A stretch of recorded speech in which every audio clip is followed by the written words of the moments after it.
All right, we are live. Welcome everyone. It's your boy Jen. We are going to play D&D tonight. But you can call me Notorious and all that good stuff. But everybody else they'll do their intros in a second. But let's hand it off to our wonderful DM of the night. You let you go ahead. Uh, just 1 second. I'm so sorry. Go for it. You're good. Puppy. That is our mascot for the night of Dorks and Dumbasses. And he flies off. All right, so I figured we'd start this off by giving you a quick recap of where we're at in the story at this moment. So we started this off. They're on a boat. They woke up. They don't remember anything about themselves or anything about what they're doing. They start getting told snippets of what's going on. They were heading to an island to find this dungeon that had just popped up, and it's a magic dungeon. They get to the island after going through all these big bad storms. The original group of the party gets to the island, where they meet another adventurer that's posing as a beggar, and then he leads them to meet another member of the group. Know him, you love him. It's Jen.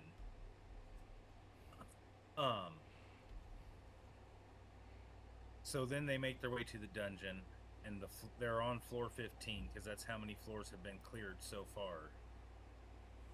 And they end up clearing floor 15 and moving on to the next dungeon, the next floor of the dungeon, the haunted mansion. And that's where we are right now. Does anybody else have anything they want to input? Get character names? Yeah, let's go ahead and get character names out of the way. Start with you, Jeff. Go ahead. Yeah, Jeff. Alrighty. I am Frath, the Gremlin Rogue. And I am your boy Jen, as for earlier. You can call me Notorious. I am going to be playing as Giblin, a tiefling sorcerer who has schizophrenia. And very wild sayings, apparently, that no one understands because they come from a different plane of existence. All right. You guys want to give us a fun fact about your characters real quick, and then we'll get into it.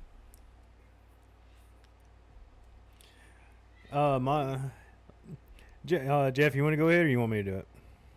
Start first. Go ahead. Giblin's fun fact about Giblin. He doesn't know how to properly conduct himself around married women. As from last episode, no one knows this one because we're just starting out. A little recap. I just started playing with these guys, and the first session that I do, which was last Friday, or last Saturday, we should be doing these every Saturdays. That was the previous Saturday. Yeah, last Saturday. Oh, it was because we do the one before. Right, because I just jumped in, said fuck it. This last Saturday is when I jumped in. Right, so previous Saturday before last, I met a NPC. And I'm just like, ooh, let me slick my hair back a little bit, take my two fingers, lick the eyebrow, and just go. And I proceed to say some things. Didn't work out. Almost got killed. Threatened, if you will. And, yeah, I don't conduct myself very well around women. Because I am a awkward guy. It was good times. It was very good times. It's actually my wife and I's actual characters that we played in a campaign together. Okay, go ahead, Jeff. A little fun fact about A fun fact about Frath is that he grew up poor, and just to survive, he was stealing from people. So he had been labeled as a criminal. And don't douse him in water after midnight. Yeah, because he multiplies. And he's also not a huge fan of other species of goblins. Which is also another fun fact because they have a goblin companion with them right now named Gary the Goblin. Oh yeah, didn't we try to kill? Didn't me? They me and did Froth try to kill kill him. Yeah, me and Froth tried to kill him. He just met him on the next floor. We do Alright, have.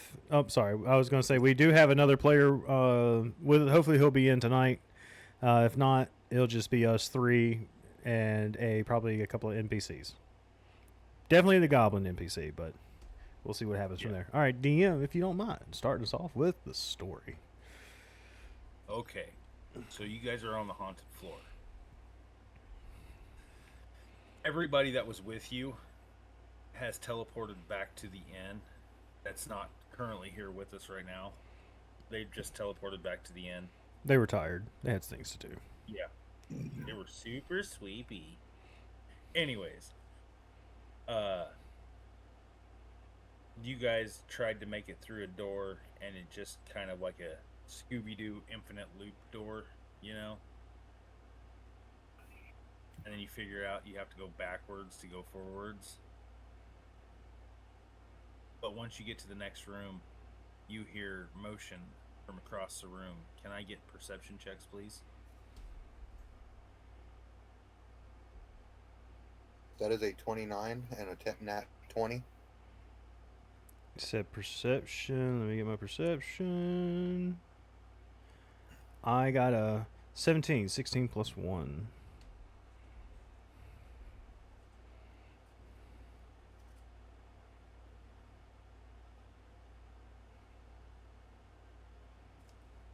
He's calculating, everyone. Yes, I'm sorry. He's calculating. Seeing what we will die to today. It is exactly what I'm doing. Alright. You see 3 that look like people standing across the room. But as you look closer, you notice their feet aren't touching the ground. And they have like a blue glow about them. Holy shit, it's the Blue Man Group. What's the Blue Man Group? Don't worry about it. Gary the Goblin says, it's a group of guys that like to smack pipes. They sound They're weird. pretty good. They're pretty good at smacking them pipes, so let me tell you.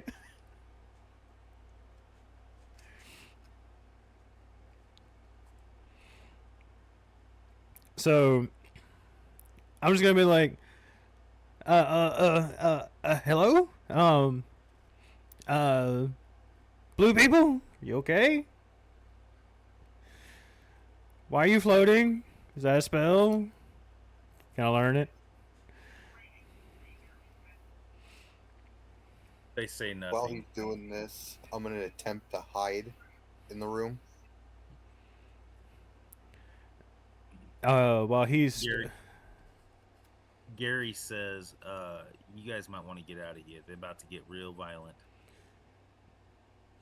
I think taps the side of it and goes, meet me at floor 6. I proceed to do the tap the head and pull up the menu. I proceed to also do the same thing. Okay, y'all travel to floor 6. You get there, and you hear what sounds like laughter. Just fills the air, and you smell what smells like burnt Italian food. But the laughter you hear isn't like adult laughter. It's like children's laughter. As you look around, you're in like a medieval Chuck E. Cheese. Oh God, why does it smell like Mario farted in here?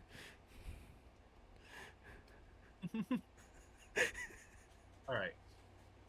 So you guys want to look around? Gary's right there with you. He said he can lead you around. What do we see? Like after we do teleport, right, and then we're at floor 6, right? Yeah. Okay. What do we see besides the laughter and the Chuck E. Cheese style? I haven't been to Chuck E. Cheese in so long, dude. Let me Google what. Do I see? Do I see the ball pit? Is the question. Do I see the ball pit? Yes, you do. Uh, But the balls aren't balls. they're skulls, aren't they? No, They're squares. no. All these squares make a circle. Roll perception again. Shit. That's where 21. that's where I am a Viking. I mean, not a Viking. 5 plus so I got 6. I don't know shit. I don't say shit. You're too busy checking out the skee ball. Oh hell yeah! I'm like, yo, Fred, look at this shit, and I fucking like just start cracking fucking. Distracted by the kid. You get distracted by the kid walking past with like 9,000 tickets. And then I rolled a 21. Right. The ball pit is not balls. It's just harmless slimes in a ball pit. Interesting. Yeah. So these slimes actually clean you as you play in them.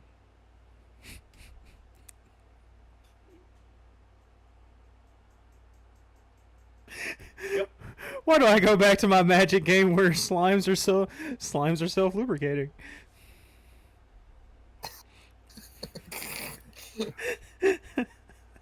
Y'all viewers, take that how you will. Oh my gosh, man, the nostalgia. Oh yeah, man. When I went to Chuck E. Cheese, bro, that was like, I was like hog heaven.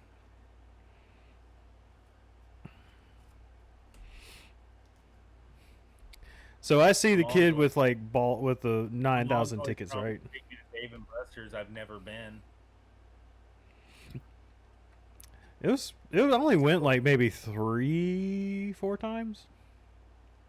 I still have yet to been to Dave and Buster's. Oh, Dave and Buster's is I've done like once. Dave and Buster's is amazing, dude. That's adult fun Rub it in. without the poles. Let's just go ahead and put that out there. It's adult fun without the poles. I mean, there are poles, just not those kind of All poles. right. Yeah. So- Yeah, there's lines. Oh, there is also a wall of prizes that you can go exchange your tickets for. Is the kid Would with you like the tickets far away from me right now? Did he move a little? Okay, so he's all hyped up on like medieval Coca-Cola. He's all Yeah, like like- Mountain Dew. Yeah, he's all hyped up on Mountain Dew. Like a spider monkey. It's called Ye Old Mountain Dew. Ye old Mountain Dew. I'm going to go over to the kid and ask him, hey, how did you get all those tickets? Mind if I grab a couple from you? It ignores you and just takes off into the ball pit. I'll just like scream out, I hope those things get wet and you can't use them no more. And then I'll go back to my skee ball. You're gonna go play skee ball? I'm going to go play some skee Okay. ball. Alright. What about you, Wrath? So what is there all around me? Let's To do. see. There's Whack-A-Goblin. There's skee Oh, I'm gonna go ball. play Whack-A-Goblin. Alright. From a certain point of view.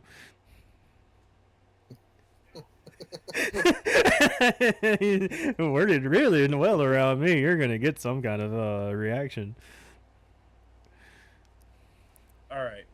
So we'll start with Jen. Jen, go ahead and roll me a. Let's go athletics. Okay.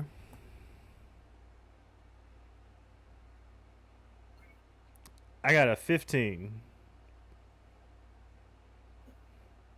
You hit the top right hole. So that would be 1,000 points, I think. Yeah, that would be 1,000 points. I think the other ones are like at the bottom are like 20. Yeah. If you can get a perfect score of 10,000 and you have 10 balls you got to throw, you'll win the jackpot, which is 10,000 tickets. All right, so here's what I want to do. All right, so I made my first shot. I got 1,000. Let me go ahead and write that down.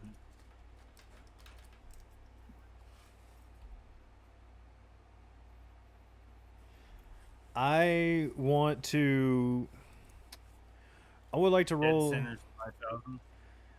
I want to roll a perception check to see if I see any workers around me in my general area that can that see me, that are watching me, more or less, just like focused on me or watching me. So you want to roll a perception check? Yeah, I want to see if there's like workers watching me. Okay. That Roll is a perception. 17. A 17. You see 2 of them keeping a close eye on you. Okay, close eye. All right. I will just continue to roll or continue to sling my ski ball. Let's see. That's an 11 for athletics. It's a very outside ring, and you get 10 points. Okay, so we got 10. You'd have to get 2 nat 20s to get 5,000 points a roll. Okay. And how many rolls do I have at the moment after the 2? You have 8 more rolls. All right. After each roll or after each athletics roll, I want to roll a perception to check those players again or check those people again. Let's see, perception. That's a 14. 14. You can only see one watching you. I want to, because I decided to, since we leveled up to 3, I decided to take the mage hand skill, the mage hand. And I should have done that beforehand, but I had no reason to use it until the other day. And I was like, there's something I could do with the mage hand. And surprisingly fucking enough, we're having it here. I was gonna do some shit with with the doors and shit with the mage hand because I wanted to see what would happen, but we're gonna do it with this. I would like to use my mage hand to, because it's not a visible thing. From what I was reading in the rules, it's not a visible thing. I want to see if I can pretend to like shoot the ski ball normally with using the mage hand to like sling it, but go into the hole that gives me the highest points. Which would be 5,000. Yeah, it'd be the 5,000 one. Roll athletics with disadvantage. All right. I'm just gonna call it here. It's a nat 1. I fell for. I smacked the side. Your hand just goes right through the ball. Damn it! And I just drop it. I like try to pick it back up as quickly as possible. Just by my. Roll another perception check real quick.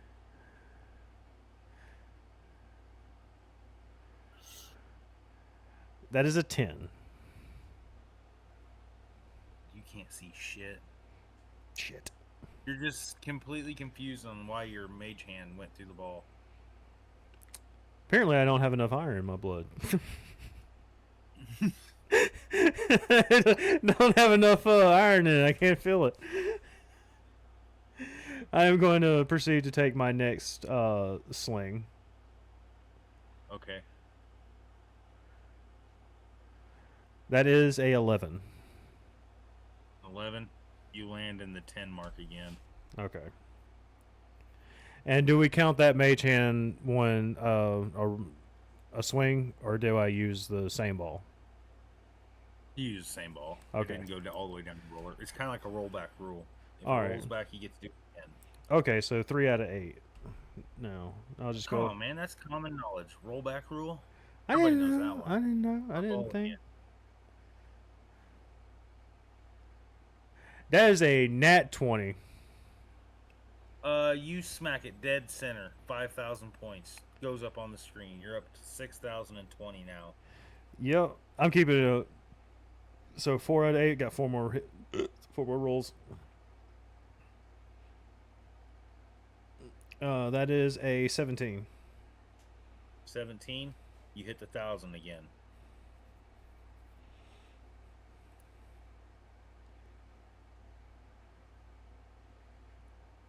13. You hit the 500 point. Is anybody keeping up on tracking this shit? 1, Because 2, my 3, brain 4, just- 5, 6. I got 2 more rolls. That, but So, I was yeah. also talking about numbers. So you hit Yeah, I got 10,000. I mean, I got 1,000, 1,000, 10, 10, 5,000, 1,500. So Okay. we got 6, 7, 520. 7,520. okay. Shouldn't you have 4 more rolls if you only did 6? Because didn't you say you had It 10 was- balls? No, it was 8. I thought it was, No, you had 10 balls. oh, I had 10. So 1, 2, 3, 4, 5, 6. Okay, so I have 3 more rolls. Okay. That is a 7. Yeah, you hit the 10 again. That's the lowest you can get on there. Okay, There's not even a 0. got you. All right, 2 more rolls. That is a 20. Dirty 20. A 20? Dirty 20, still a 20. It goes right in the center, baby. That's another 5,000. You're at 12,000 now. Fucking go! All the balls drop down. You don't get to play no more. Oh, Tickets just because start- I rolled a nat 1. I got to fail. I just rolled again. I got a nat fucking 1. I yeet that ball into a fucking customer. So You I, get down the ball thing, it hits the edge of the cage there. and I So much smack a power kid next to belongs me. that. Fucking kids run. That kid that was running with the ticket just got out of the slime pit. Just gets smacked in the head and knocked back into the slime pit. Drowned and stuff. I ain't saying shit. I'm gonna let that kid. He went down, right? I'm gonna run over. I'm like, don't even think about it. I like run over to grab his tickets. As you get there, roll a dexterity saving throw. Oh. Ooh.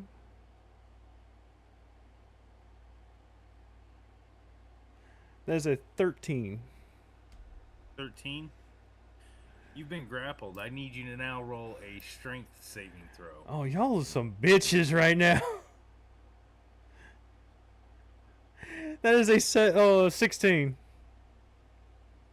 Okay, you win. As you pull your hand up, there's like 3 kids attached to your arm holding the tickets that you're trying to grasp. I like yeet them bitches back. Like, get back. Them's my tickets. Don't make me throw you in the refrigerator.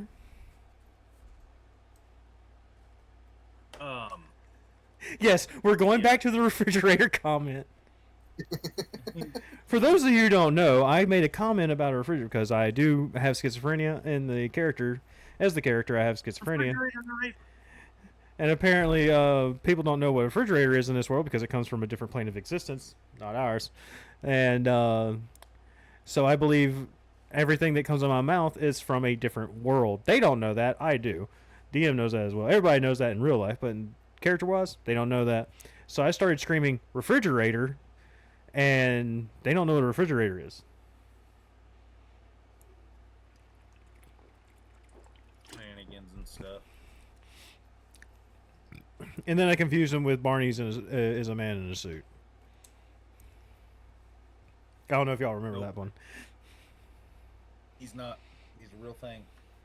He's an eldritch horror that came out of out of another plane of existence to teach kids how to be friends, and then proceed to never see them again.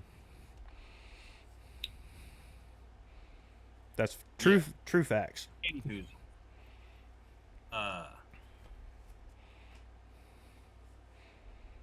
as you're holding these tickets, you feel a tap on your shoulder. I immediately look down, like thinking it's a kid. And then you hear up here.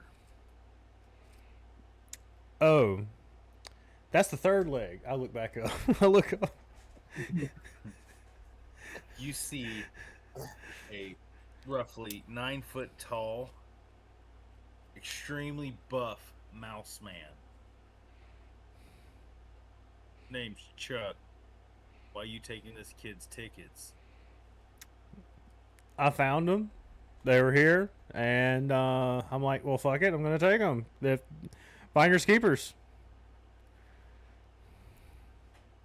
We have a rule here, Chucks. You don't touch another person's tickets. Well, that person wasn't touching them. We can remove your tickets from you and remove you from Chuck's. So what's your choice? You gonna leave those alone, or we gotta take your tickets and kick you out? And I got a grand prize of like 10,000 tickets, right? Yeah. I said, all right, cool, and kid- I tossed It only them. has like 3,000. Oh well, I take the wad of like slimy tickets, and I'm like, okay, and then I just walk as I'm walking. I toss the tickets back into the slime pit. Okay. Chucky goes and sits, or Chuck goes back and sits at the door. And as I'm like walking back, I'm like, damn, that was a hog. The fuck you mean is a mouse? All right, let's get back to you, Frath. You're playing Whack-A-Goblin. Yep. I know this is gonna come back to bite me in the ass, but I need you to roll sleight of hand.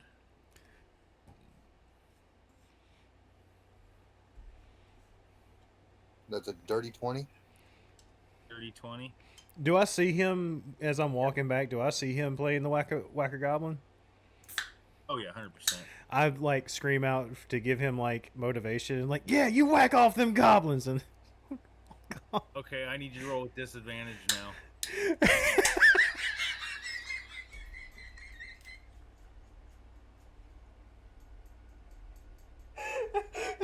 That's a 15. Why? That was good. Okay, it still passes. So what you see is you hear like a ah, and then an actual goblin head pops up out of the machine. They just have live goblins in there, and they just let kids beat on their heads all day. Oh, bro, they gotta be concussed by now. Oh, they're not looking too pretty. It's been a long day here at Chuck's. Oh, so they're live goblins? Yeah. Saying? No, this is right up your fucking alley. Yeah, this is right up your fucking alley. But anyways, you get this devilish grin on your face as 3 of them pop up.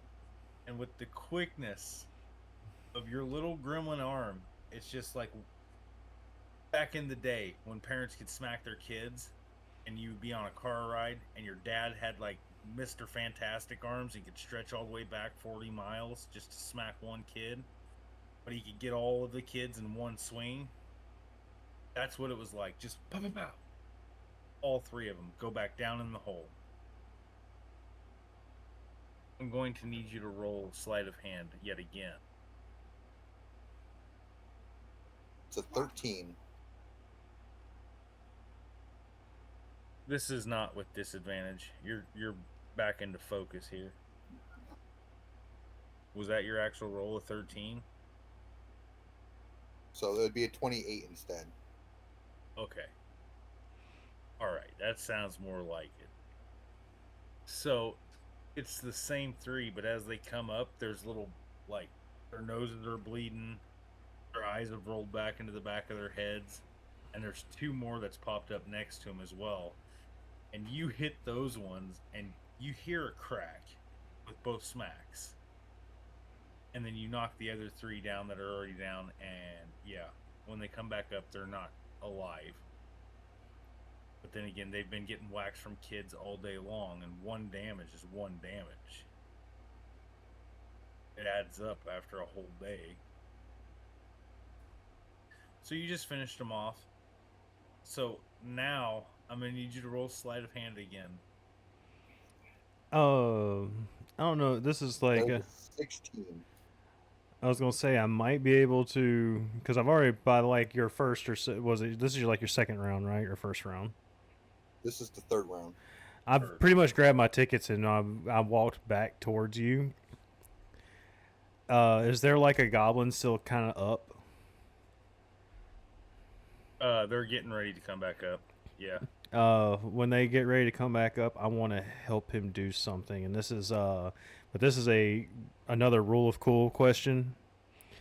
So I have the thaumaturgy spell, and one of the spells is an invisible hand.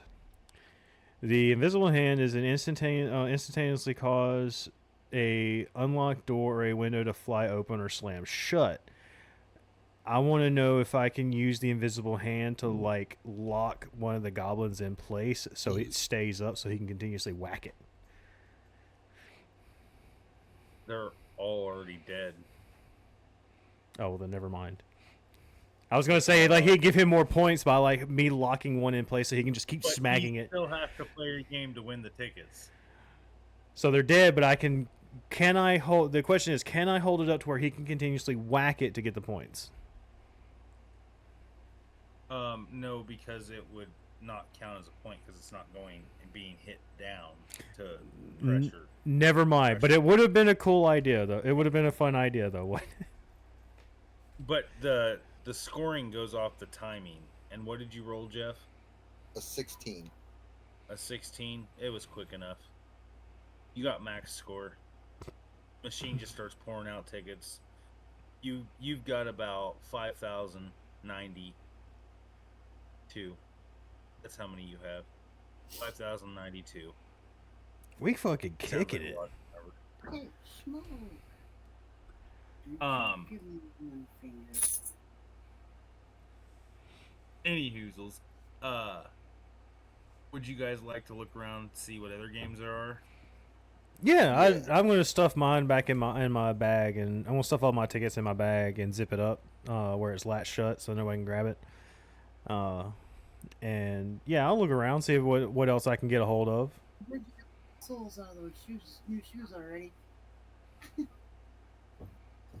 Okay, so you need to roll perception, please. All right, cool. I'll roll that perception for That's a you. 25 for perception.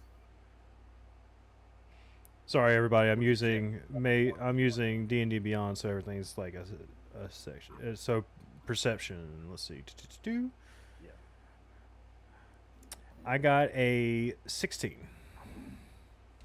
A 16? Alright, so you both spot the airplane that you sit inside of, and it takes your picture while it rocks back and forth.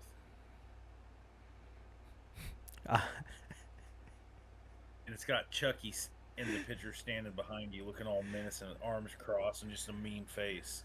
I immediately grab Frath, and I like, let's go do this, and I'm holding him while we're going to it. All right. Are you going to try and struggle out of his arms as he cradles you in his big teeth-clean arms? As he goes to grab me, I'm just going to dash out of the way and go, don't grab me. I would like to see if I can beat his dash. See if I can beat quickness with quickness. I need you to roll sleight of hand.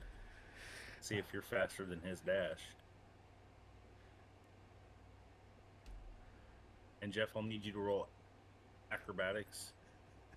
That is a 19. 19 0. 19 plus 0. That is a 21. Fuck! Yeah, he gets away from you. You little fucker. Come on, let's go take a picture together. This is the only time we can do this without anybody around us watching. We can go take a picture. You don't need to grab me. I just figured it would be... Gary says, "What am I, chopped liver? I'm here too. I'd go take a picture with you." Nobody cares about you. I immediately grab him. I immediately grab Gary by the collar of his shirt and, like, sprint. As they're walking away, Gary turns around and just flips you off like a slow-mo, you know, kind of one. Like... Bitch. Kind of thing. And, So, yeah, like... that's what he does. Right. As we He's the get to it... machine. But here's the thing. It's got to be token. As we get into it, or before we get into it, I, like, more, like, cartoonishly, like, overhead dunk him into the machine, a little ride, and then I slap my token in and jump in on top of him and try to pull him out, like, holding him like this. Like... like a big catch of a fish. Yeah, pretty much. That'd be great. I'm holding Gary like I just caught a big fucking fish.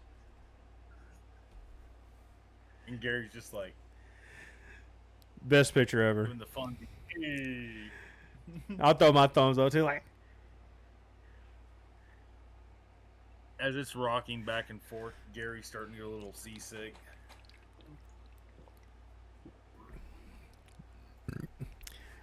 I tell Fred, yeah, snooze you lose, bud, but we got the picture. Unless you want to take a picture with me. It's like that. You know what I'm talking about? That horrible emboss, like, dot printing that they used to do on those pictures that print out at Chuck E. Cheese. Oh, yeah, I remember. That's what it looks like. It's like horrible. Oh, there's that's... a kid in the back vomiting. Oh, this is badass. I hold on to it for... I'm like, I'm going to cherish this forever. Like how the man painted the Mona Lisa, and I'm going to put it in my shirt. Gary's throwing up all over the place now. No, Gary's not throwing. No, there was a kid throwing up in the background of the picture. And I basically, like, scream out, I'm going to cheer this like the guy who painted the Mona Lisa, even though she had a basic face, kind of like a butterface. But we didn't got to worry about that, and I'm just going to put it into my pocket. Before you do, Chuck walks over. Goes, "You want to see something cool that'd make that picture even better?" I look at him. You know... I mean, I say, like, a lot of things and a lot of crazy things, and, you know, I trust some very strange people, but, I mean, I like you. I like you, Chuck. You kind of reminded me of the uncle that I never wanted that always drank beer, and I handed it to him and handed the picture. He goes, "I don't need to take it. Just watch." And he taps it. And behind you, there's a picture of Chuck standing behind you and Gary. He's got his arms crossed, looking menacing and shit. But he's got a smile on his face, a faint smile. Oh, that I take this. I'm like, yo, dude, I dap him up. He said, "We can sign that for you for 10 gold." Nah, I'm good. This is basically signed enough as it is, and I put it in my pocket and I walk away. You can also waterproof it so it never gets ruined. That's okay. I can do that too. It's okay. I'm a sorcerer. I got this. And then I'll just continue to keep walking away as I'm talking at the same time. Like, yeah. No, we're good. We're fine. You know, like how a telemarketer always talk, like a guy who knocks on your door and you're always like, yeah, shutting the door as you're like constantly going, yeah, no, we're good. No. Never had to shut the door on a telemarketer, though. Well, you know what I mean. So I did repeat, like, salesman, you know, like a salesman. Yeah. Same thing with a telemarketer. You can be like, yeah, no, going through a tunnel.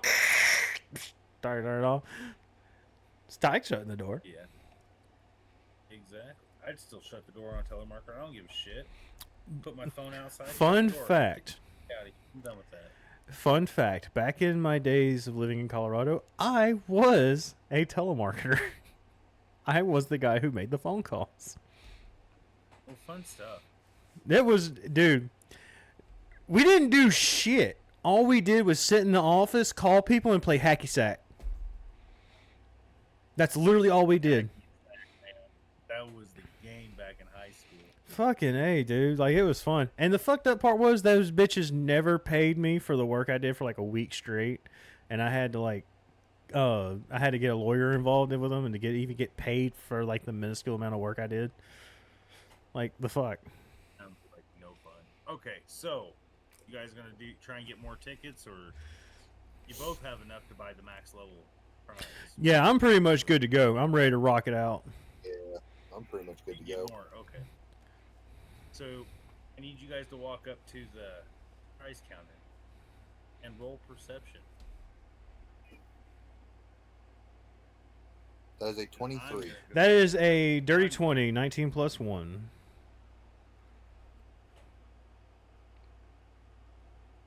So no critical. What did you get, Jeff? An 18? 23. Oh, a 23. Okay. You and I are rolling like hot fire tonight. I rolled a 14 for that.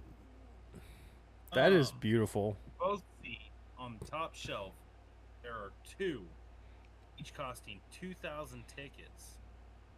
Deck of many things.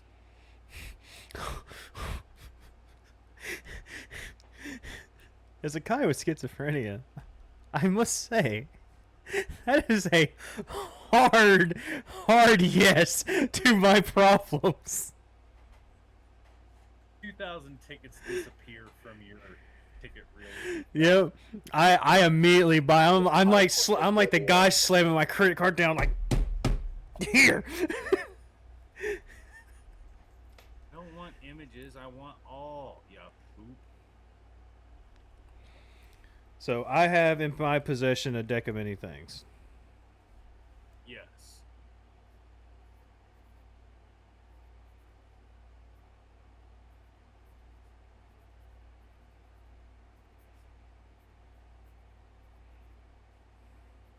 Jeffrey, there's one more. Would you like one? Yes. Okay, so 2,000 disappear from your 5,092. So you're down to 3,092.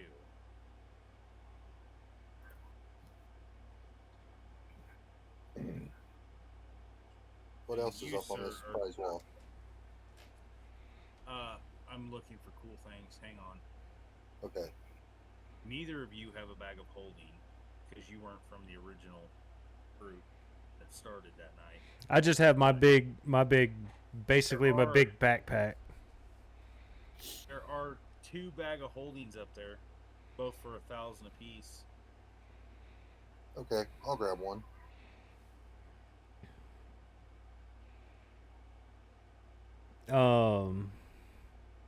I want to pass on mine because I still have like enough weight in my pack for a couple more things before I am overweight. Oh, you must not have been here for that. I don't count weight.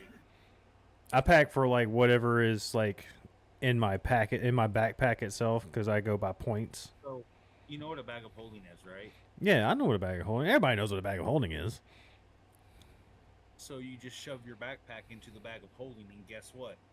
You're underweight again. Nah, fuck it. I guess I'll buy one too. That puts me down to like I only have like 20 points left. What? No, you had 10,000, my guy. Oh yeah, that's right. You won the jackpot. Oh, We've yeah. only spent 3. Oh shit, you're right. We only spent 3. Fuck. Let's see what else we got. Fuck it. I'll buy a bag of holding too. Fuck it. I'll buy one. Yeah, give me that motherfucker. Why don't you?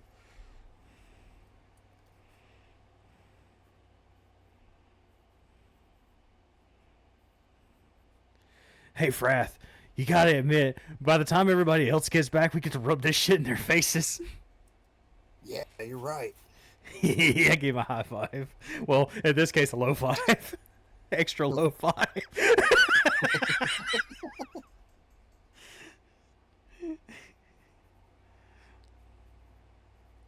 You also see another bag that's up there that says 1,000 tickets, but on the bag it's just labeled beans. I will buy the bag of beans. Oh my god! What is it? It's literally called the bag of beans. Oh, it's one of those wondrous items, ain't it? Like player to DM, like outside the game. It's just a magic item. Yeah, don't give me like actual like. I thought it would be like a wondrous. Yeah, it's a wondrous item, and I think I know what wondrous item it is, but I'm not gonna say anything. Okay. I'm not gonna buy the bag of beans. There's only one bag, right? There was two. There's two of everything. I don't want And to. as soon as it gets off the shelf, it just replenishes itself magically. I don't want to buy the bag of beans. Okay. I know what it is, but if I don't like anything else, I can just grab whatever is left over.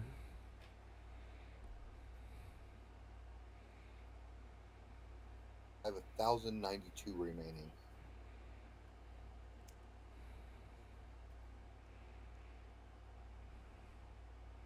I got.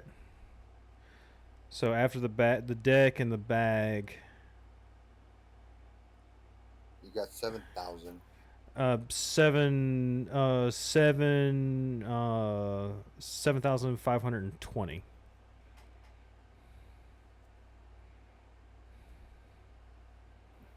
You have 7,520. Because I got He only spent 3,000.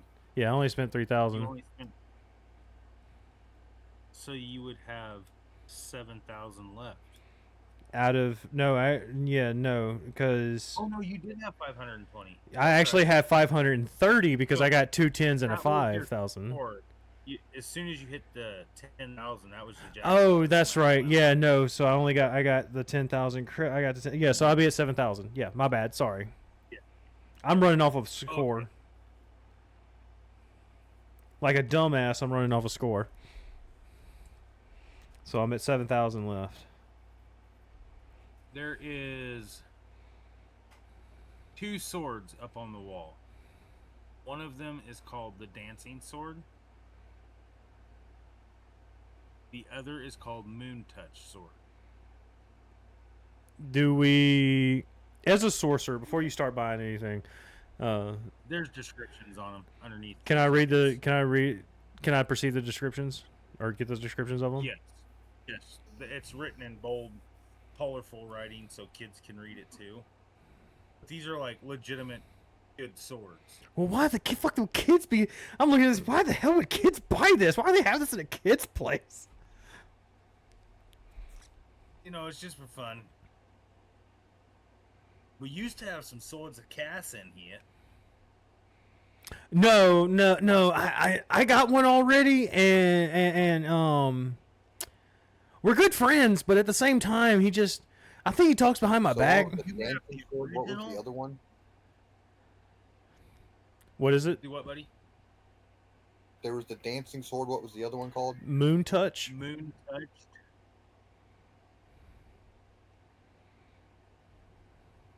It's probably another thing where I have to buy a book and like figure out what the fuck it is.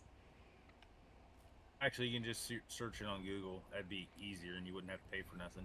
Got you. I just like to get like the minimal description of what it does. To get it onto your deal, you can just type it in custom, and just read from a Google search. I'm running like 3 things at once, so I'm trying to keep everything all together separately, so I can't really Google anything right now. So, Dancing Sword's description says you can take a bonus action to toss this magic weapon into the air. When you do, the weapon begins to hover, flies up 30 feet, and attacks any one creature of your choice within 5 feet of itself. That's the dancing? Yeah. That's fucking cool. What is the Moon Touched? Moon Touch. In In darkness, darkness, the unsheathed blade of this sword sheds moonlight, creating a bright light in a 15-foot radius in a dim lit for an additional 15 feet. Hey, God. Hey, Frath, you want to roll for it? Basically rock, paper, scissors, but you want to roll a straight D20 to see which one we get? Yeah. Highest gets. What do you want the highest to be? Moon touched, and the lowest be the Yeah. dancing. Let's do the moon touched. Moon touch be the highest. Got you.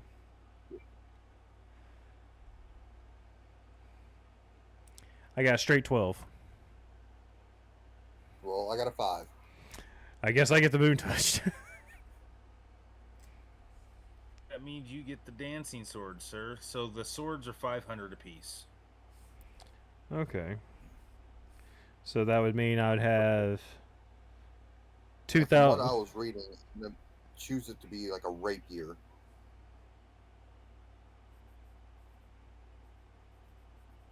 Because it can either be a great sword, long sword, rapier, scimitar, or short sword. That's for the dancing one or the moon touched? The dancing. Got The you. moon touch, I believe, is also the same. I might would like consider it being a short sword for my taste. Oh, Yeah, the moon. And as you were standing there buying prizes, Chuck comes over with a handful of goblin stones and hands straight to you, Jeff. Or Frath, I'm sorry. Okay. He goes, "You killed him, you get him. That's our rules here at Chuck. That and no fucking cheating." And it's printed all over the walls. No fucking cheating. That's why your Alrighty. magic hand. So And you said that I'll was, take all the stones. and you said those were, sorry, and you did say those were 5,000 apiece, right? 500. 500. apiece. Oh, 500. Oh, okay, so I got 65 left, 6,500 left. We're gonna roll. And I We're got going to 500. walk out. We're gonna walk out with so much shit. As the swords disappear and end up in your guys' inventory magically, they don't restock. Oh shit. Oh no. The guy behind the counter says, "Yeah, we only get to give away 10 swords a day, and you guys took the last 2." So hey, and I show him like I don't unsheath it, Another but thing, the moon touch sword, you get a +1 to attack and damage rolls. okay.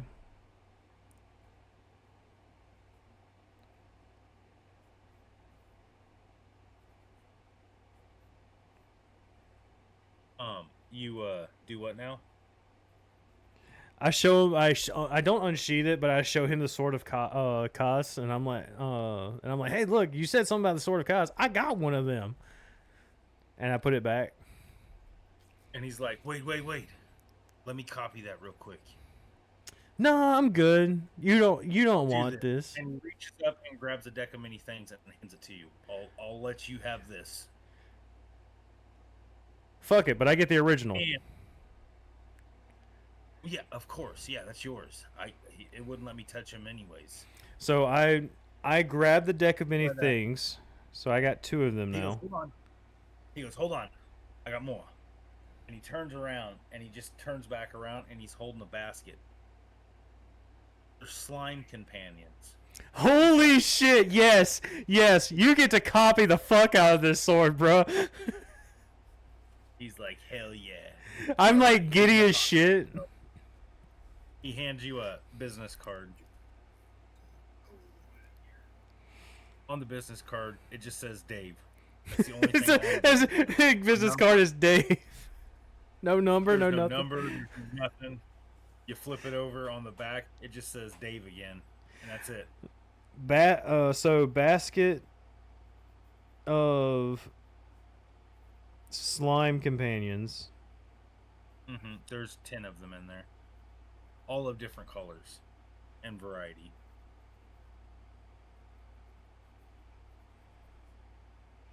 I feel like the people who are going to be watching this are going to be like, "What the fuck are these guys doing?" I'm the most generous DM. Swear to God. But any hoozles, And you got a one regular slime. sorry, what was that? I was writing the business card down. What's that? The slimes consist of, you got one normal slime. You've got 2 cleaning slimes. I'm putting them on my fingers so I know how many slimes I'm giving you. You said You one normal, have 2 one- clean. one toxic slime, a gunpowder slime,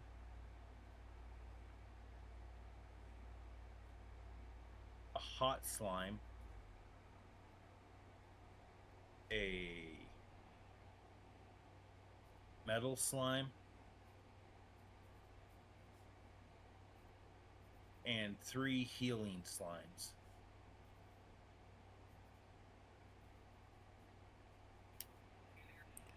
And I have two decks of many things. Okay, so I put everything into my pack, then put everything into my bag of holding.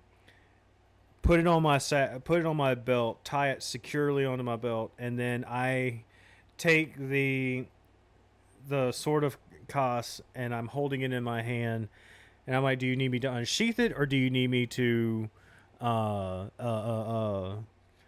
keep it in the scabbard, or keep it in the sheath? Because this thing likes to talk a lot." He says, just put it on the counter. I put it on the counter, but I make sure that it's my actual sword that I'm looking at. Yes, it's your actual sword. I want to make, just because things can be very sketchy sometimes. Very sketchy sometimes. He says, I see you don't trust me very well. Just give me a second. I have no clue.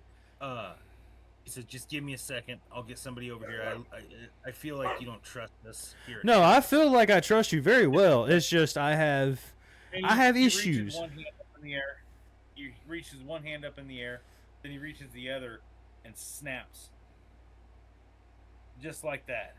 And here comes Chuck and the rest of Chuck's gang.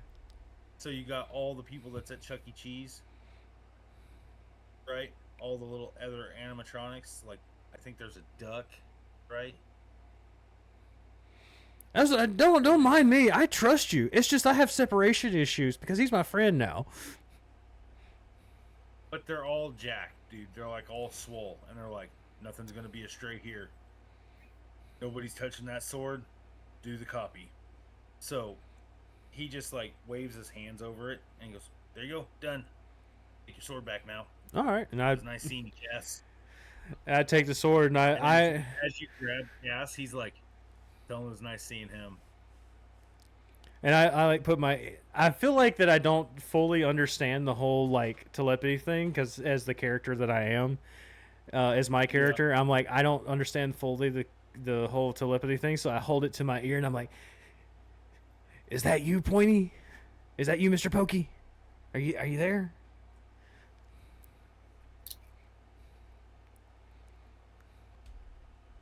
Ignores you. I thirst. Let's go get some blood. Understood. I want some blood too. Well, at least the shadow demons do, but or the shadow people. I don't think they're demons, but I just think they have shadows that apparently are 3-dimensional, and they're kind of like Slender Man in a way. But we'll talk about that later. And I put it back. We do a lot of talk abouts later, but we never actually talk about them. I'm saying this in my brain. Y'all don't actually y'all do hear me. I think I'm thinking it. But in my head, he's like breaking the fourth wall, but there's no fourth wall. Yeah, there's no actual fourth wall. I'm just talking out loud. I was like, I don't think there's actually like shadow demons. I think they're more shadow people like Slender Man. But for some reason, Slender Man is always like hiding behind a fucking tree or some shit, and I don't know why. What is a Slender Man? Holy shit! You can read minds too. No, you were saying that out loud. Impossible. Anyway. Dave comes up from behind you. Oh, I almost forgot. Here. He hands you another little card, but this has more stuff on it. There's like a bunch of colorful little flowers painted on the side that looks like a 3-year-old painted card, right? Yeah. And it says, how to tame your slimes. And it gives you a detailed list on how to tame the slimes. Okay. And where to collect the stuff to tame them. And what floors. Lucky for you, it's all on the same floor, which is the slime floor.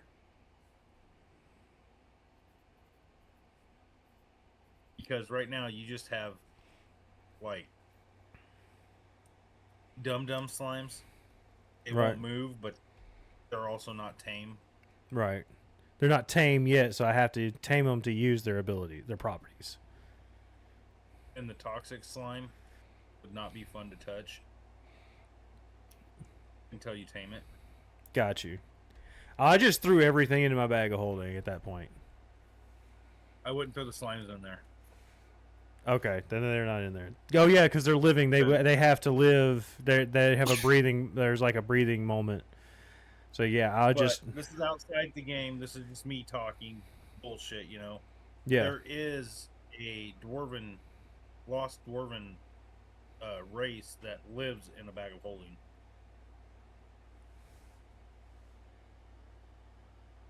It's a real thing. Why you gotta tell me that? Why you gotta tell me that? I'm gonna be sitting there thinking that there's people in the damn shadow people in the damn bag of holding now. Oh. So telling you about the Bagman would be a horrible idea.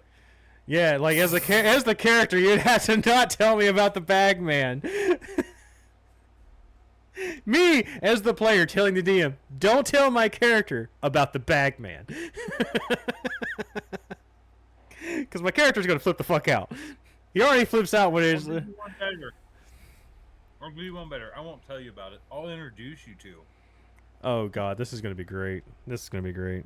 The fact that you gave me the Sword of Kos and like a bag of holding with dwarves in it and all this other shit, and I already think shadow people exist. And the fact that someone talks to me, even though I think that it's not in my actual head, it's out in the world, because they think people hear it, but every time I monologue, I think I'm in my head, but I'm actually speaking out loud. We're having a great session today, guys. My character is great. He's just going through some things. He'll get through it. And hey, man, there is like all great psychopaths. They tend to curve it eventually. So, what would you guys like to do? Gary says he knows a floor where you guys can get quite a bit of stuff that you're going to need for the haunted mansion. That Probably go to that floor. That sounds like a great idea, Gary. I mean, I gotta say, like every time I do this, it's like and I slap my face a little bit, like I smack myself, and I'm like, anyway. Besides that, as you go to slap yourself, Gary jumps up and grabs your wrist, and he says, "My friends won't hurt themselves." No, this is a thing where I have to like kick myself out of the stutter you hear and all this other stuff. So I like slap myself with the other hand because he's holding my other hand. So I use my other hand to slap myself, and then I snap back into reality and go, well, in any case, we got to worry about getting the stuff that we need and all this shit. And I basically sound more collective than I normally do. Yeah, that sounds like a good idea, Gary. Gary says, "We're gonna work on that. You're no longer going to hit yourself. We're going to find a different way to get you out of that." Oh, don't worry about it. The shadow people always tell me that it's a great idea to try and like correct myself when I need to be. So you're actually agreeing with you. You need to stop smacking yourself. Oh, this is not. Everything. It's not that it's a smacking thing all the time. It's just it helps me in the process of getting myself back in collective order. I keep forgetting Gary has a Boston accent. What's that? I keep forgetting Gary has a Boston accent. Hey! No, that's... Not fitting itself. Where are you, knock? And what'd you say? What'd you say, Fry? Or keep doing it. It's amusing to watch. See, like even Fry thinks it's easy to watch. Like you can't tell me otherwise. I mean, that's me. It's me, myself, my and A, and all the other stuff that they think they say. Whatever the kids say these days.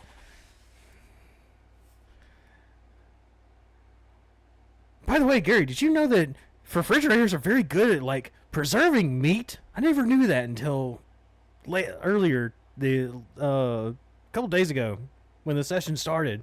If you call it a session, I don't know if you call it a session. Do you call it a session? Why do you keep going on about these magical things that I don't know about? They're not magical. They're here. They're there. They're just everywhere. You mean you gotta open your mind up a little bit. I'm telling you, they're there. I've never seen one. Well, that's because just because you haven't seen one doesn't mean it's not there. No, I'm pretty sure it's not there. No, it's there. Like Slender Man and the Friends with Benefits. Yeah, killer.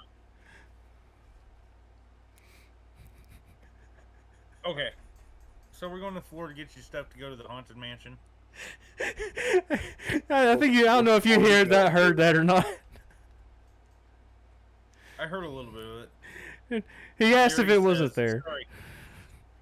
Gary says, "Sorry, I spaced out. What happened?" Well, he did say. Anyways, are you ready for that stuff?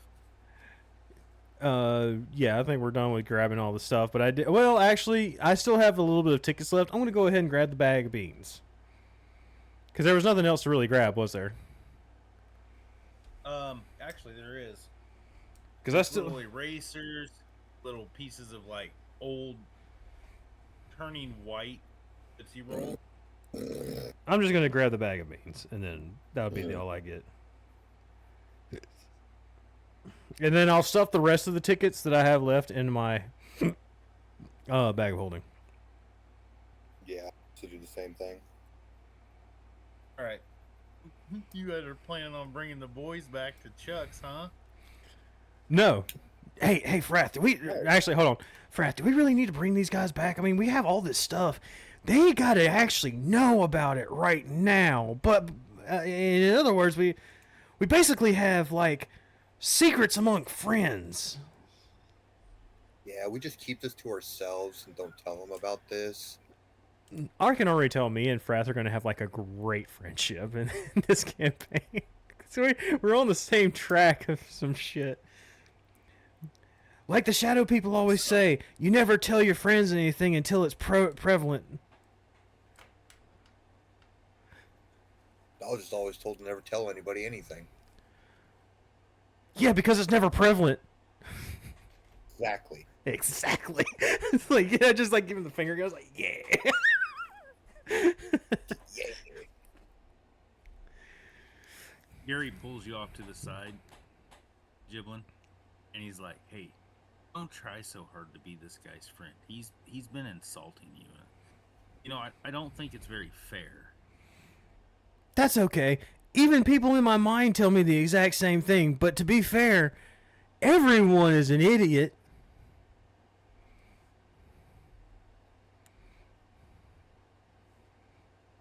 Okay. I stopped you there, didn't I? All right. You just made the DM What floor have are we a on? small stake. It's like, holy shit. Yeah, I forgot what floor we're on. We're on floor 6. We're on floor 6. We're on Yep. Chuck E. Cheese. Okay, so Gary says we need to go transfer your goblin stones over to coin so we can go to floor 13 to buy the stuff we're going to need for floor 16. Oh, yeah, I still have that giant fucking That ain't goblin stones. That's goblin nut. Those last times, they're eggs. They're used to, bruh.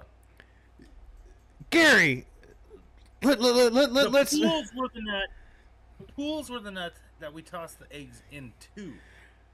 So we're talking about fertilization here, right? So technically, They haven't been thrown into the pool of nut. so we're technically still holding jizz, just more calcified. No. Technically, you're holding an egg. We can make some omelets out of them. It's like talking to a wall, this guy. No, it's not talking to a wall. I'm made of flesh. I am a flesh wall. Gary hollers at Chuck. Come here real quick. Chuck, what is this? Is this a nut or is this an egg? And Chuck's like, it's an egg. No, Exactly. technically it's a nut. It's even shaped like a pointy object, which usually is considered sometimes what semen looks like. Okay, so it's not rounded on the bottom, guy. It's a diamond. Hey, to make it clear, let me tell you let me tell you something. I will tell you this right now. It's not pointed on the end. Even semen is not pointed on the end. The semen actually has a tail and a pointy head. So if we're going to talk about it being a diamond, we can say the head is actually more rounded with a little diamond shaped point to an extent, and then the pointed end is the tail. Show me the nipple on a nut. Yes. Show it to me. I literally, Tail. I hold it right up while I'm holding it, literally elongated, and like the point, like the more stemmed end is like the tail.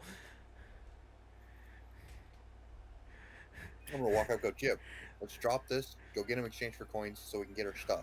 Fine, and I put it back in my pocket, and I just start walking with Frath.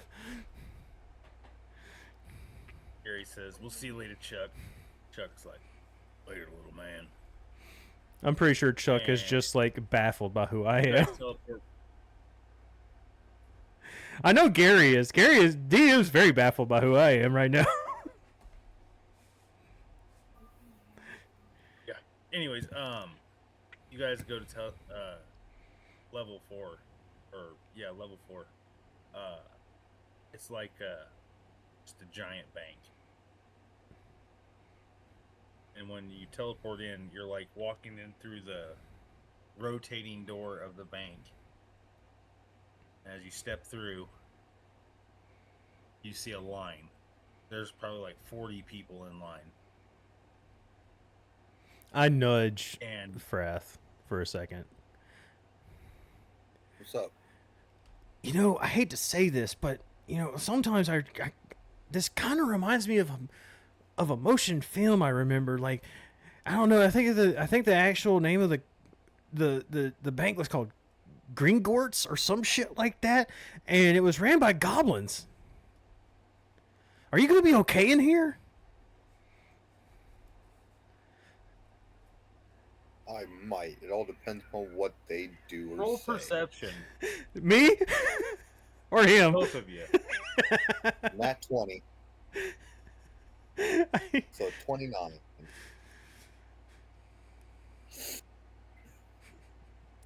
I got a 5. Okay, so what you see, Jen, is what looks like a bunch of goblins. But Oh, what's yeah. actually working at this bank is a bunch of gremlins. It's a gremlin-ran bank. Man, these Not goblins all look ugly. They remind me of the movie.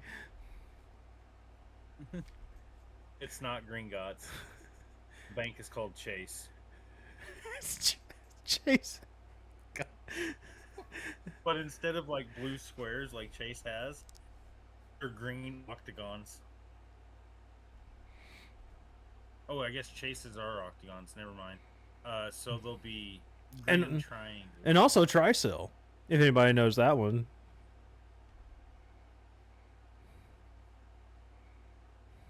But they're starting to open up more lines, so people are starting to split off, and you guys are getting ready to go up to a teller, basically.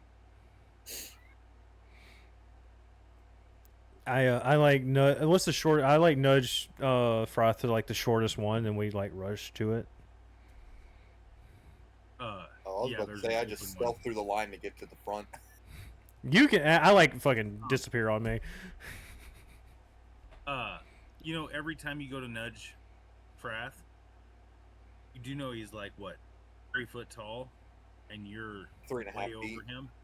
So you're either smacking him in the side of the head every time you go to nudge him, or you're just completely swinging over the top of his head. I like to think of it as I'm kind of like flipping his ear a little bit in a most like nice in a nice friendly way.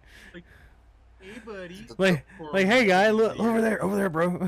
He either hits my Little ear or he twist. hits my spike on the top of my head or my hair.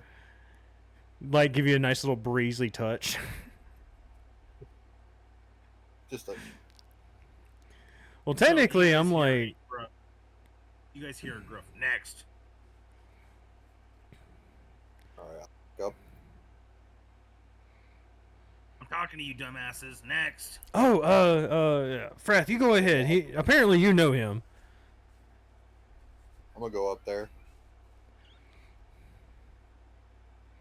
What can I help you with?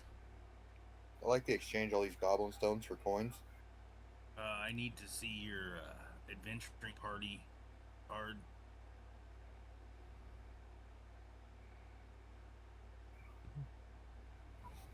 Say that again.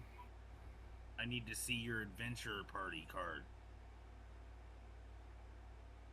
You should have got one registered through the guild when you went through floor 1. Well, I got trapped on floor 15. I never went through floor 1. Oh, you're one of those adventuring parties.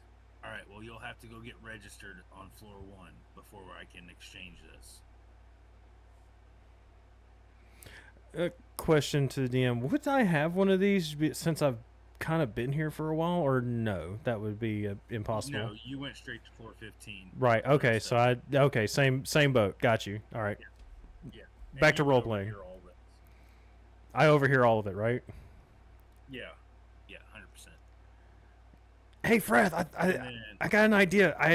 My old boss, little total dickhead.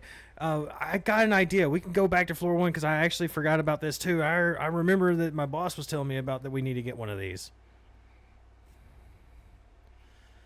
Okay, so let's go to floor 1, I guess. And yeah, so I guess me, him, and the fuck is it? Gary. Yeah, me. Such a fucking forgettable name, man. We gotta give you a different name, man. I hate to say it, Gary, but it's just like I forget your name sometimes, and I don't know. I don't mean that to be in a bad way. It's just, basic bitch, and then I go on about my day. Go on, start tapping my head. You call me by my full name. You call me by my full name. Gartholomew? No, it's that is pretty dope, but no, it's Gary Sucks the Goblin. We're gonna keep that in mind for when we get you to a brothel, and then we're gonna head on. I think you would make money on the corner. And he's like, I really apologize about this. I forgot all about the transfer. You needed to be in a guild. Hey, don't worry about it, Gary. So, I will let you guys know. You will need a party name, so you guys might need to come up with a party name here. I have a name already thought up, but I want to make sure it's no. What are you thinking, Gibbs? I was thinking Dorks and Dumbasses. Sounds good to me. I kind of like the guild name. Can I put my 2 cents in? Because I'm neither a dork nor a dumbass. No, you're a goblin. We weren't asking you. Yeah. And you're a goblin. Technically, wouldn't you be looking up at him because you're shorter than Gary is? Yeah, Gary's like 4 foot tall. Yeah, you're like 3 foot, right? You'd be looking kind of like slightly up. I saw you looking down. We weren't talking to you. Oh, my bad. Sorry. Okay, I guess you guys can figure this shit out on your own. Gary out. I mean, if you got an opinion, are you going to stay with us? I figured you would, maybe, hopefully. Yeah, you're pretty fun. Yeah, you're a good guide. I was thinking of like a cooler name. Like we could be the Unalivers. I look down at Frath and thoughts. I mean, it sounds pretty Or good, but I don't something like it coming out of his mouth. I still Okay, how kind about this? Hey, Giblin, say something like Shadow Blades. Come up with that idea. I look like a guy who just came from Vietnam and still staring off into the background like the 1,000-yard stare, and I'm like, the Slender Men.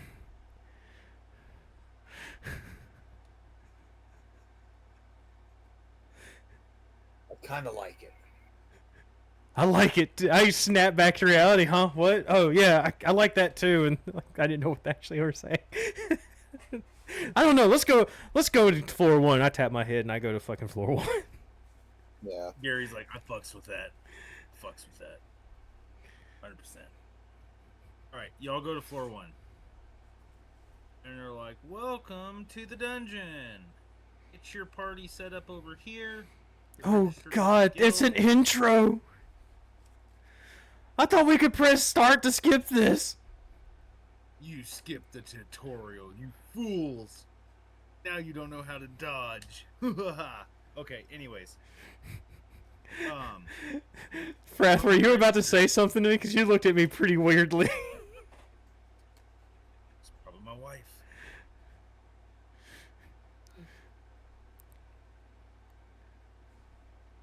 I'll just look at you, Jibs. Go. Let's go up to the counter so we can get registered. Yeah, you're right. You're right. We need to do that. I slap myself again. Like, yeah, we got to go. We got to get out of here. We got to make this money, man. So yeah, off to the register we go, and we Walk up to it. All right, you make your way up to the counter. and I tell Frath, hey man, I gotta hit the head. I gotta hit the little tiefling's room, so I'll be right back. So you can handle this, right? Yeah, I can handle this. All right, so you get up to the main counter.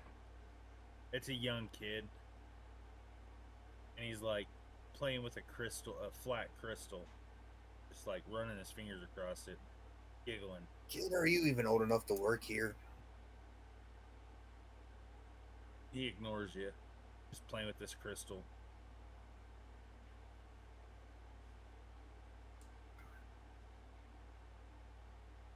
Kid, I'd like to register an adventuring party.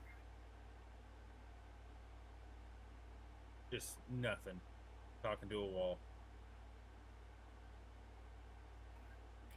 Okay, I'm gonna pull this crystal out of his hand to get his attention. Roll sleight of hand. It's a 24. Let me switch back to my rolling app here.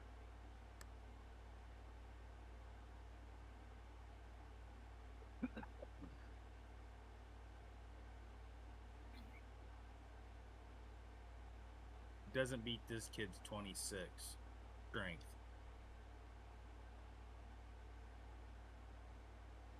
So you're just basically hanging off this crystal. Your feet are off the ground because it's a good 2 foot over your head.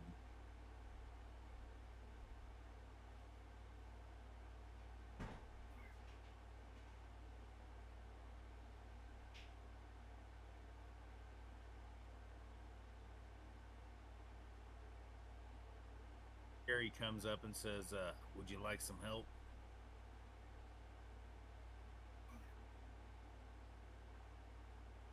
You're about eye level with Gary now. Okay. A little over. We'll look at him and go, I guess since this kid doesn't want to listen. Gary goes, hey kiddo, why don't we put down the crystal and do our job? Or I can go ahead and get the manager. Kid puts down the crystal. How may I help you? Hey, I'm back. Hey, Fred, did we miss anything? Did I miss anything? I heard a guy in there sitting there saying it sounded like a paladin. He was singing "Kumbaya, my lord."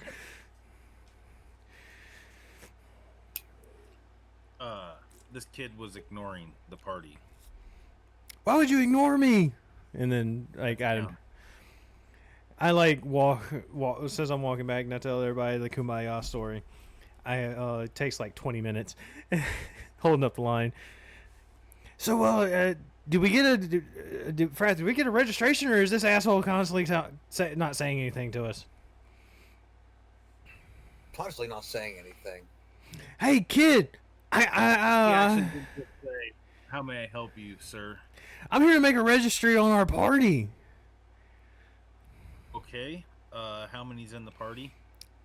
Oh fuck, how many are? I turn around. Oh fuck, how many are in the party? Well, there's 2. You guys.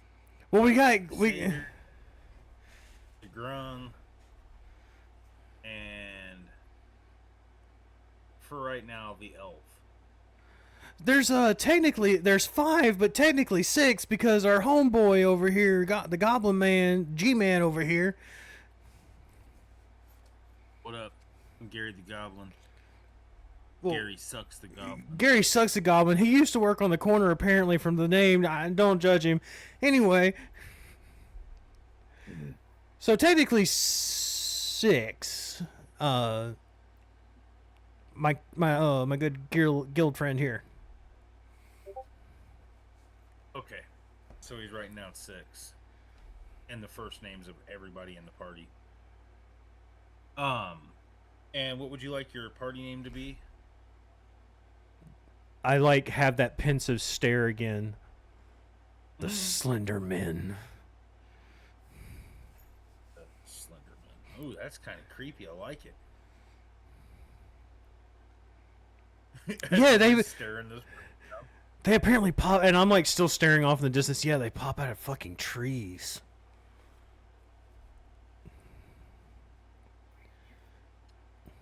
Terrifying. Anyways, all right. Well, here's your adventurer cards, and they hand you the party cards. You know. Right, and I like grab them and I give. Get these to your other party members. Right, I give. Of course, I give the other 2 to Gary and Frath, and I take mine and I put the rest in our pocket. And I said, we can give them to him later, right? Or do we need to give them to him at all? I'm not sure. I don't know at this point. I'll give them to them. Like they deserve it. And then I like put them in my bag, and then so I guess back to floor. Not 6. Shit, I don't remember what floor we're on now. 13 is where no. No, 4. 4 is where we're going. Swap out the goblin. Yeah, and you need to go to floor 3 for your slimes. Right, so we got a lot to do for right now, but we're gonna go ahead and let's go get this bag, man. As the kids say, go get your bag, and then we go to floor 4 to go trade the goblin stones that we got so far.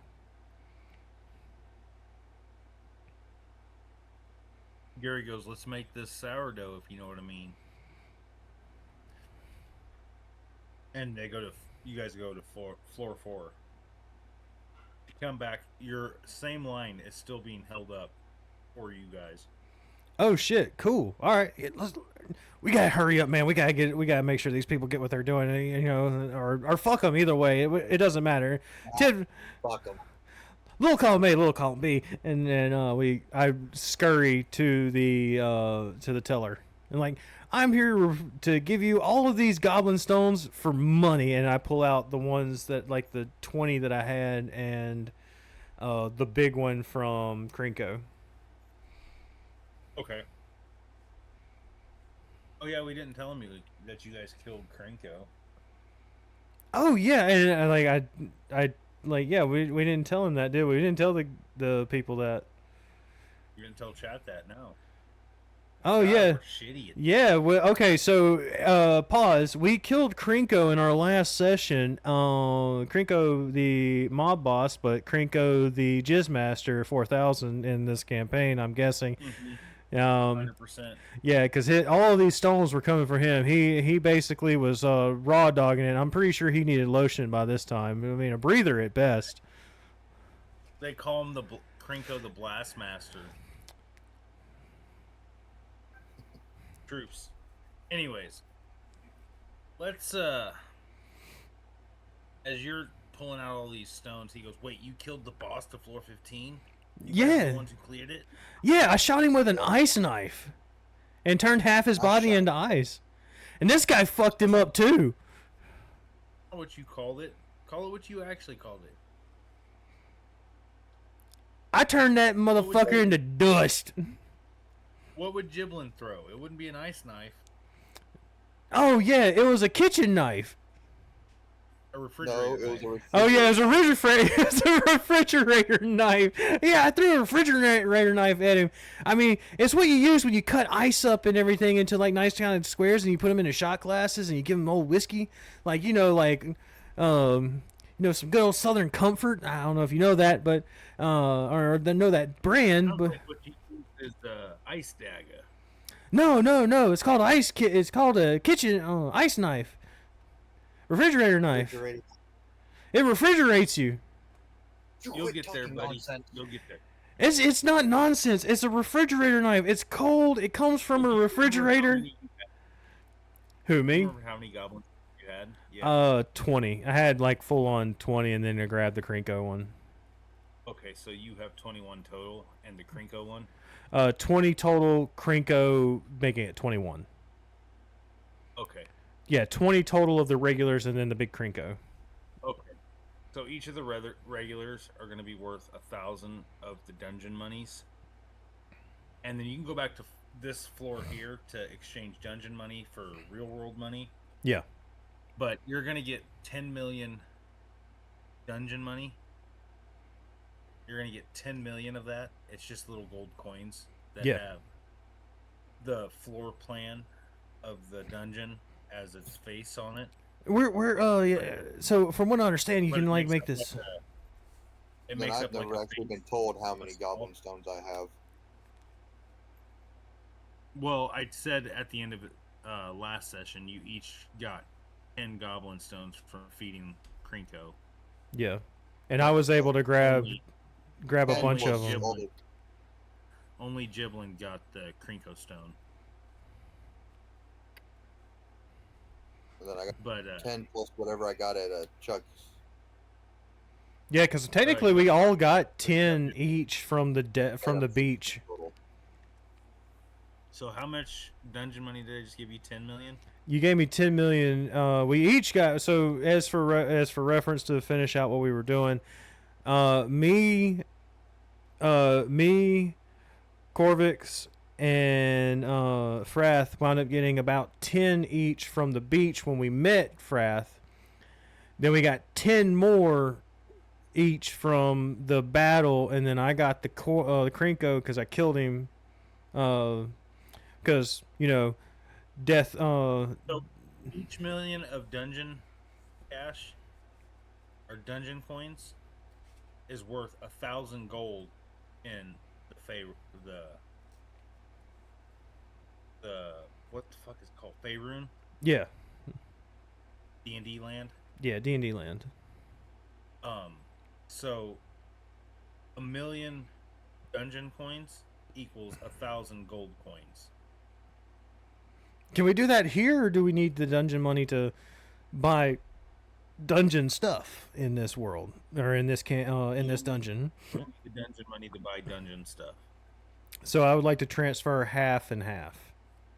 Can I do that here? I don't know, Mr. Bank Teller. No, I would just transfer this to dungeon money, and then if you want to go back out to the real world, you'll have to transfer dungeon money with real world money. Fuck it. I make sure. Okay, so what I'm gonna do is I'm gonna take half of it and split it and add it to my dungeon money, and then the other dungeon money is gonna go to what I call, and I'm gonna put a sticky note on it, or basically a piece of paper that I lick and slap onto You're it. gonna take 5 million dungeon money and 5,000 gold. Yes. But it's all going to be transferred. But what's going to happen is I'm going to have it separate, just in case. I'm going to have it separate, and it's going to when we get back to the real world, then I'll transfer it to real money.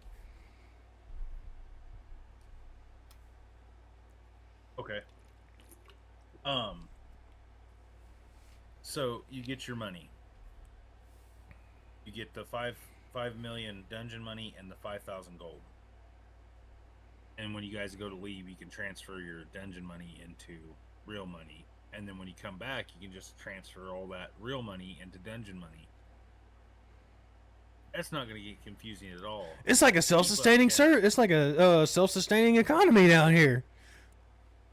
I don't think I don't think anybody knows what economy is in this world, but it's the same thing.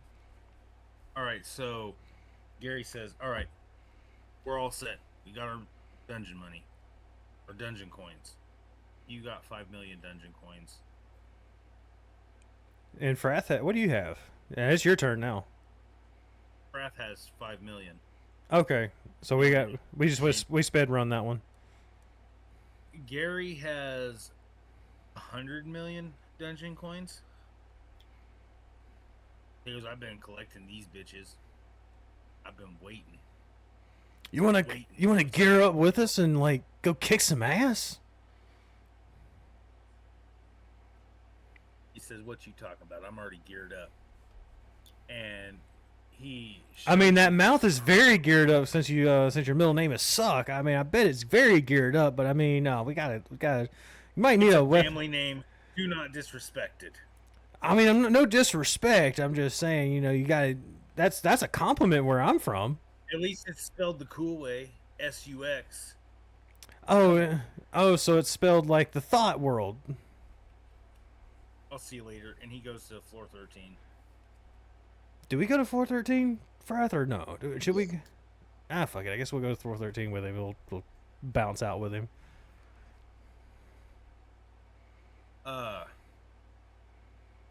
You show up and everything's like foggy and misty, but you can see like silhouettes of buildings with lights behind them.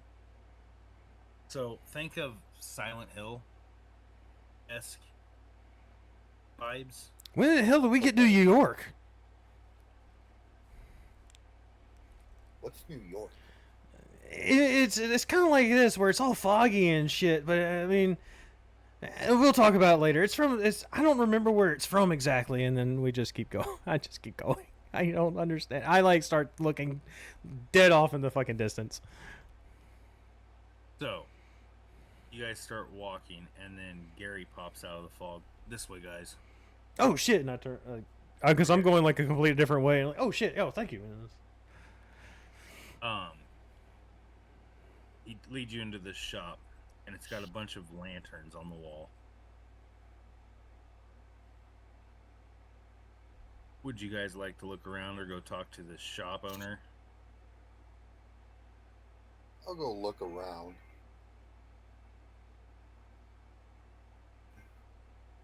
You see a bunch of lanterns on the walls, all in different shapes, different colors. There's old miner cap looking lanterns.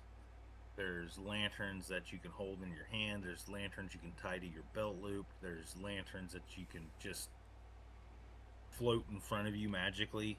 2 seconds. Oni Kato, thank you. TTV, thank you for coming in. Thank you for watching. And to Skylar, a longtime viewer of my show, of my Twitch, thank you for coming in. If y'all want to watch this later, you can follow me on the Notorious Jin on YouTube, and you can watch these beautiful people and me, the ugly bastard of the group, play D&D every Saturday night. Please continue. Sorry. Okay, so what are you doing, Giblin? Remind me again. It's like a bunch of stores and all that stuff. I guess. Yeah, I'm just gonna go look at like a lantern shop. You guys are in a lantern shop. Would you like to talk to the owner of the shop, or would you like to go just look around? I'd like to talk to Wrath has already been looking around. Right, I'm gonna go while he's doing that. Yeah, okay. So while he's doing that, I'm gonna go to the shopkeep, and I'm like, is there any reason why they like, is there like a special lantern, like, or is there like, what do you got? What you got? Is there like spectral lanterns, like, or like gas lanterns? I don't know if you know gas, but it's pretty prevalent in the world that I know. Away from you while you're talking. When they turn around, they got one eye that's like really wide open, and they're like, "What can I help you with?" Oh God, can you see the future with that? And never mind. Sorry, I don't mean to pry into the eye you have. Is wider than my pry. That one's fake. Oh, I know a DJ that had a glass eye with a diamond in it one time. But that was when I was like, when I first coming of age, of drinking age, at least, and legally. But anyway, don't mind that. What kind of lanterns are you selling exactly? Like, what is this shop? We have a lantern for every floor. Which floor are you heading to? All of them. Well, then we have a lantern for you, sir. And how much are all these lanterns separately?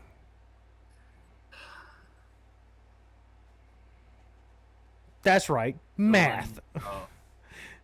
It'll run you about $2 million. And how much dungeon money did I say I had again? I'm sorry, I didn't get to write that down. You have $5 million, and then you have 5,000 in gold, real world gold. Right. So I have two. I have 5 million, and each lantern is going to cost me in total 2 million. Not each lantern, all of them together will cost you. No, that's what I was saying. Like altogether, I was saying each altogether is going to be 2 million, like fully. Yeah. And there are 25 floors. Gary has informed you guys of that. Got you. That's right. There is. Yeah. Okay. So yeah, I'm going to take one lantern for each floor, and then I open my bag of holdings and just dump it in there. Okay. So I'm Uh, going to put a number on each one of these. So you yes, can please store it. label it for me because obviously I don't know my from my tail to my head or to my horns to my tail. As you can clearly see, I'm a little wild and around the edges, and I point in every direction. Okay. Well, he gives you a quick rundown of what each lantern does for each floor. So one is supposed to help you smooth talk the people at the Adventurers Guild. Floor 2, I don't remember what I floor 2. I'll have to get back to you on that one. Oh, and Floor Skylar. 3, that was Sorry, Skylar said That's he the loves the slime. name. For Which one? Dorks and Dumbasses, he loves the name. Oh, awesome. Awesome. He made our D&D our gracious dungeon master made that up, so we got that going. I've been called both those names my whole life, so I was like, fuck it. Dorks and Dumbasses sounds great. Might as well call it that. We were going to name our D&D our guild our adventure group that, but no one liked that. And then apparently Slenderman came into play, and now we got Slenderman, which is more ominous Now we apparently. just get you all morbidly obese. Disadvantage to athletics rolls. Right. There's a flight of stairs. Fuck, we're screwed. No, not stairs. It kind of reminds me of a robot one time that I knew. I think an artificer made him once, and he said that his stairs was his only weakness. Name Claptrap.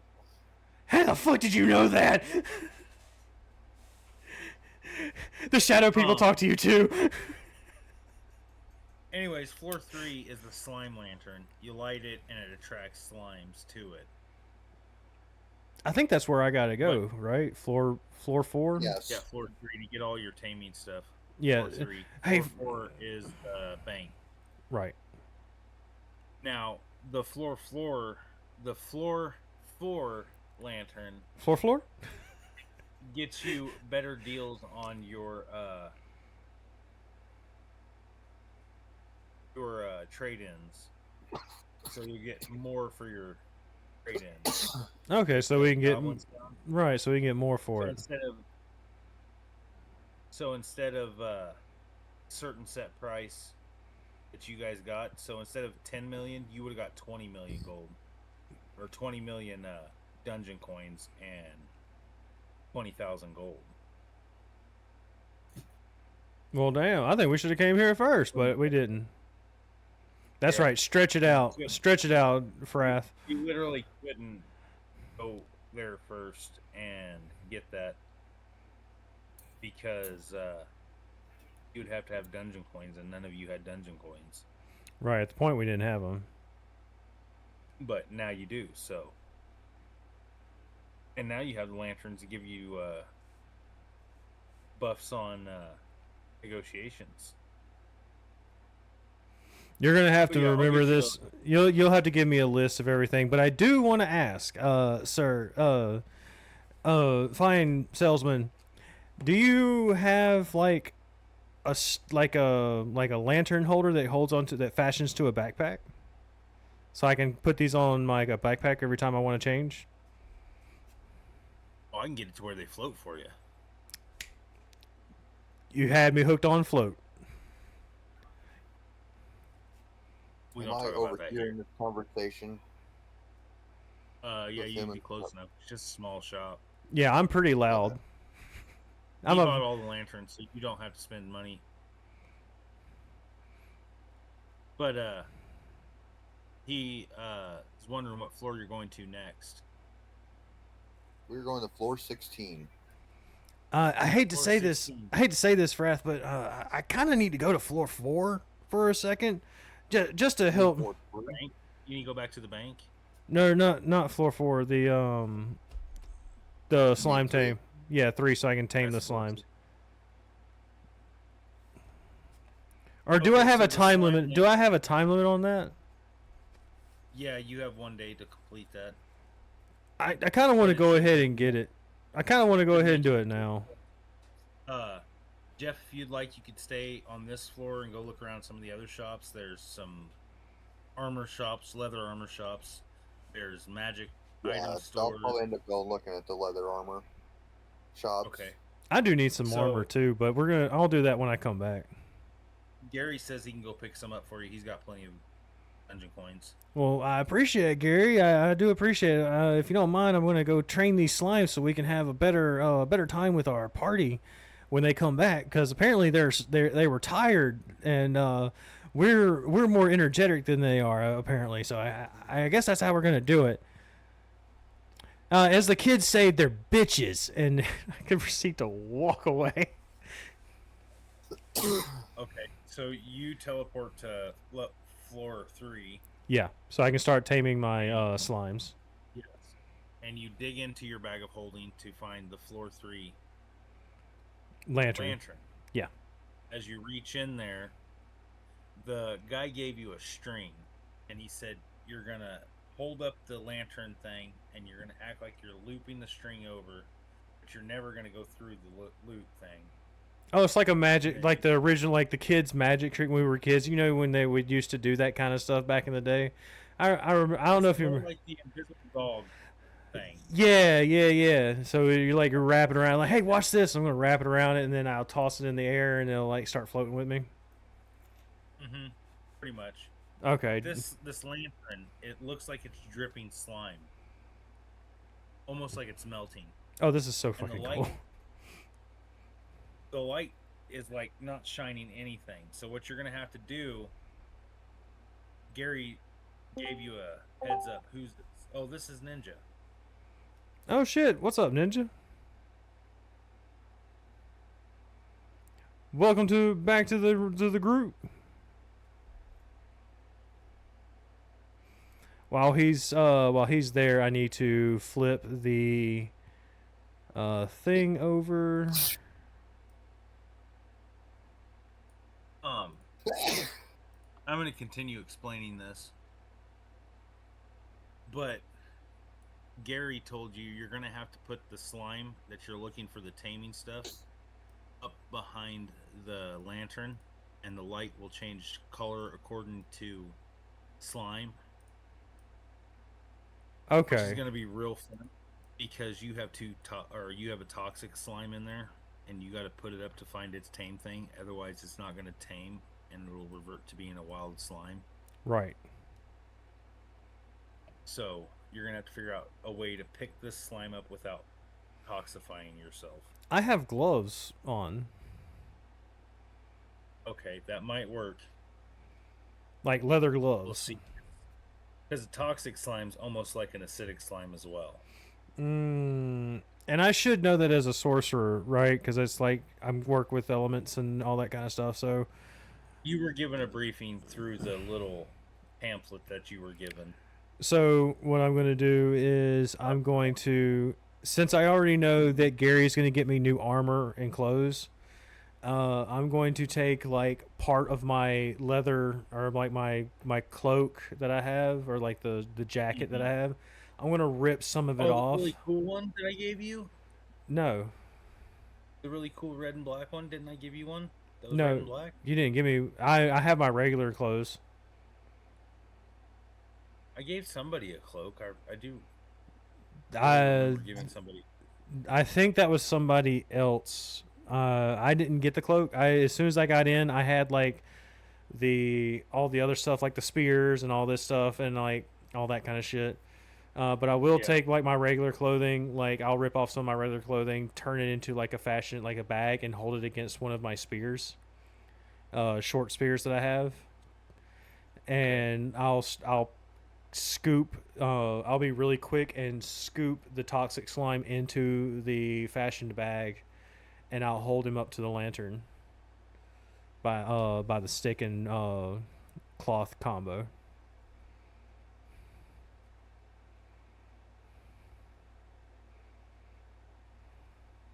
So you're gonna do the toxic one first. Yeah, let's go ahead and get that one out of the way because that one's going to be a little rough to deal with later on. So remember, you have 2 healing slimes and 2 cleaning slimes. Yes.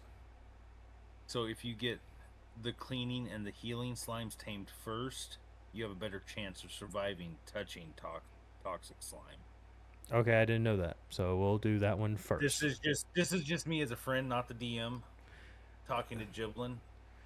Well, Giblin doesn't know exactly what he's doing, so we're going to continue doing what I think, because it would be funnier to do it that way.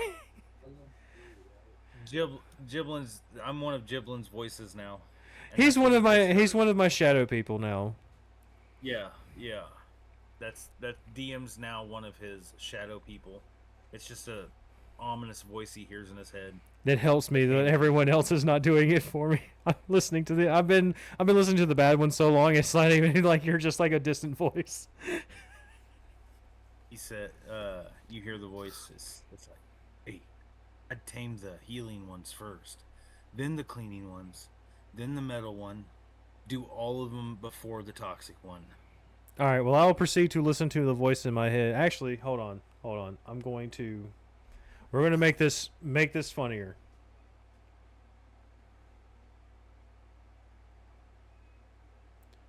What would I... The voice in your head rolled persuasion. He rolled a 9 but got a 22.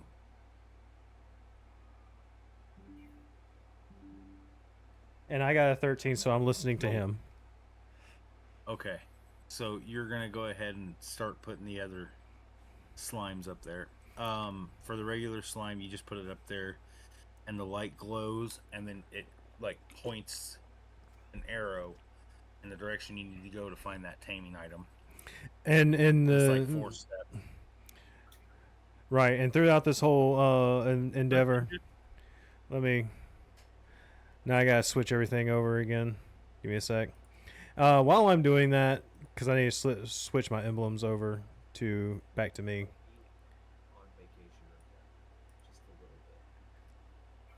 You're good, buddy.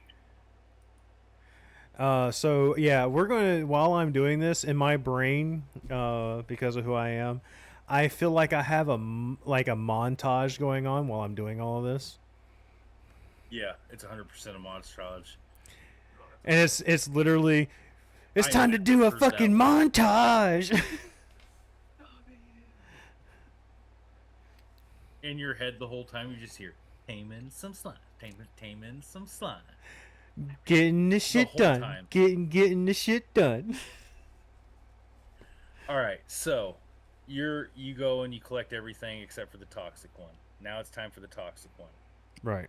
All your little slime buddies are like bouncing behind you. Now you don't even have to have them in the basket; they just bounce behind you. And as this is happening, I'm like, man, Frass is gonna freak. Okay, so the toxic slime, you're holding it with your gloves on. Nice.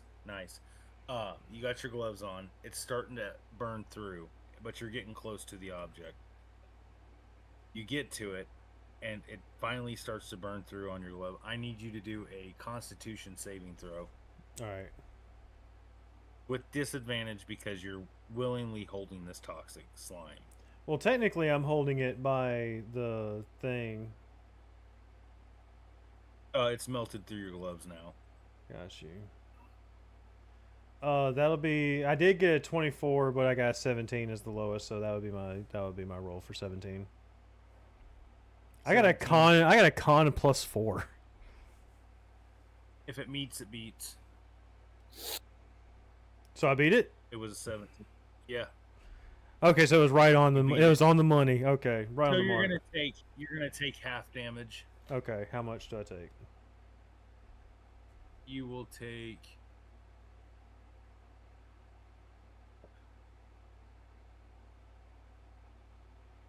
Three damage. Okay. All Hey right. Ninja, I need you to remind us what your character was and what class it is. It's a rogue, and his name is Mallow. Mallow. And Race. are you jumping in with us too? He's Dragonborn. Oh, that's right. You're Dragonborn. Yeah, he's It's fire. teleported back in.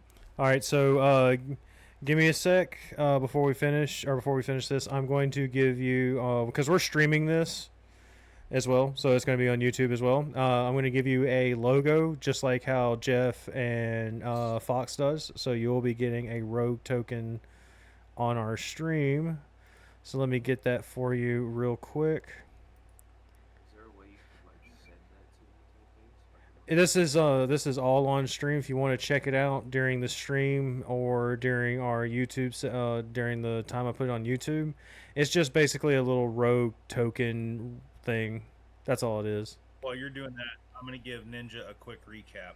Yeah, well, yeah. So, they fought Krinko, but it's not. It was Krinko mob boss, but in this dungeon, he was Krinko the bus master, Okay. or something like that. Bus lord. He was just nutting into the Blast Master. and they throw. Yeah, Blast Master. Thank you. He was throwing. They throw goblin eggs in there, and it would hatch them, but they were goblin stones, and they're worth money. But it would hatch new goblins, basically clones of the goblins that had died. Okay. Kinda sketchy. Glad you guys didn't throw the Krinko stone in there. Damn He came right. out with like 6 heads. He would have been a Leviathan. All right, there He we would've go. been a Got you a little symbol on your picture. All right, we're good to go. Let's finish out everything here for me. Would you like to be on floor 3 with Giblin, or would you like to be on floor 13 with Frath, the Gremlin? Which one's what's race is race? I am. Oh yeah, since you haven't like fully met me yet, I am a tiefling sorcerer that is schizophrenic. Everything I say is from a different plane of existence, not our own or inside the world that we're in, but from a different world. So whenever I go on my tangents, things happen to do things. And then, what's it called? But other than that, I am a sorcerer of elemental magic. And right now we're with Giblin. Yeah, So we're you'd be thrown right in. yeah we're thrown. You'll be thrown in with me while I'm having a parade of slimes behind me while holding a very toxic one. Kinda wanna see that, so yeah, I'll go with him. All right. So Especially since my world like he's exploded into dust, and I'm just carrying around. he's met you.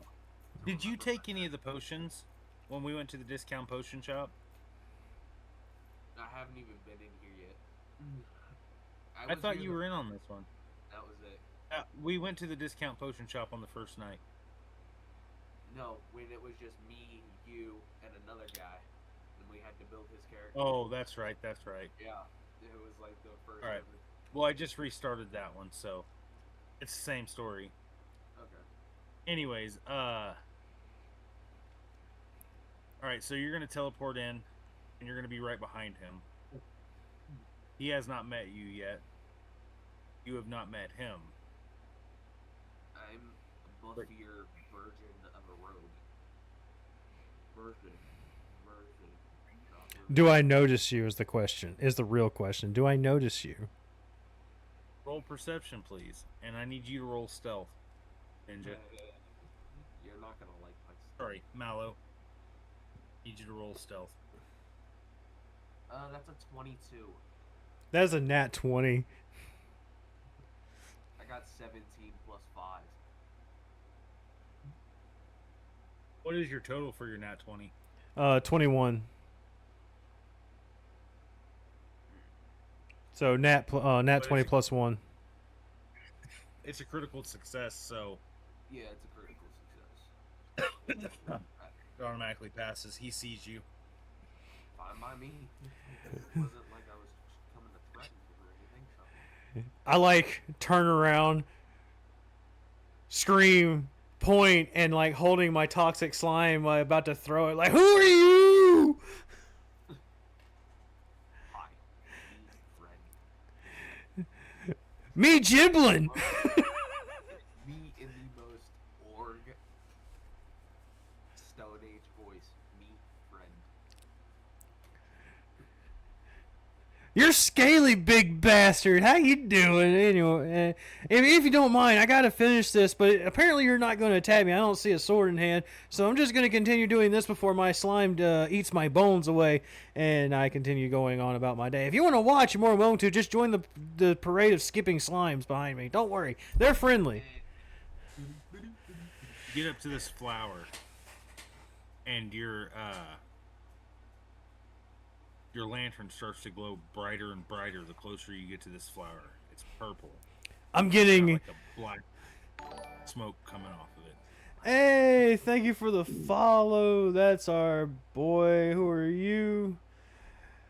Kendra, thank you for coming in. Hey, found your stream and I'm really enjoying the energy. Do you have a set schedule? Yes, we have one. We have a D&D session every Saturday around 9 p.m. You can follow us on Twitch. You can follow me on Twitch, and you can also follow the YouTube, the Notorious Jin. You can so we post those tomorrow after the session's done. I will post them to the YouTube channel the next day. I don't have a full lot of editing right now, a full editing tool yet, so everything's going to be just uncut and like everybody. You're going to get everything, but at the same time, thank you for joining. I appreciate it. And all that good stuff. And welcome to everybody else. And welcome Mass Ninja for coming in and hanging out with us as well. Mildly Everybody give it up for Mass Ninja. Hey, give it up for Mass Ninja, everybody. We really need to get a soundboard and throw in some like audience cheering and clapping. That'd be Actually, on. hold on. Yeah, see, there we go. We got it, everybody. Should have given him the wow.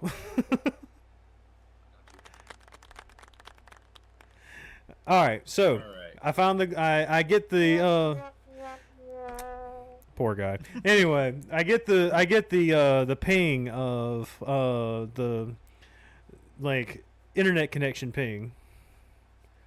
Yeah, your light just goes super bright and then just glows as soon as you're right up on this flower.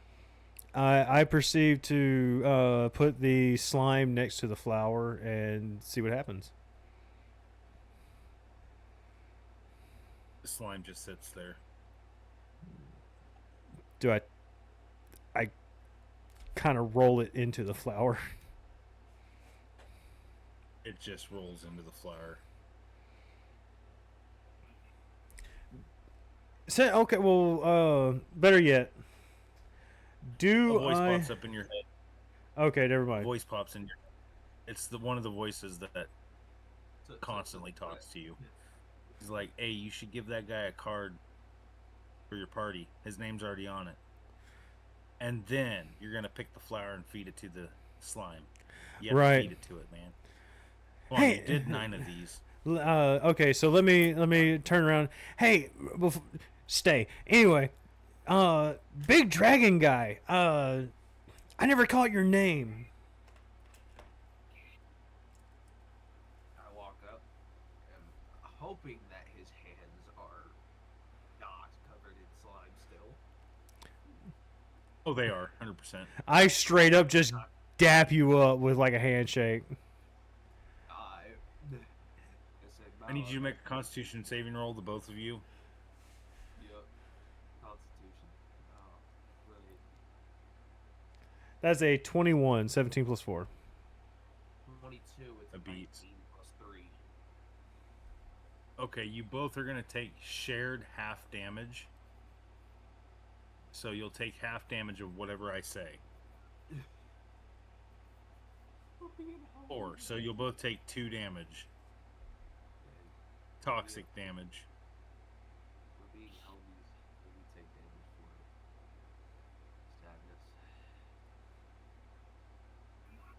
sadness. Ouch. Oh. You're level 3, right, Ninja? Yeah. Okay. Just making sure. Alright. You guys are okay, though. You know, some guy has these slimes that heal people when they're touched.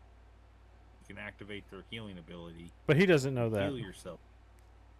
He doesn't, but you do. I do know that. But for now, I would like to get the name of the giant burly dragon who is apparently a fucking ninja. I said Mallow.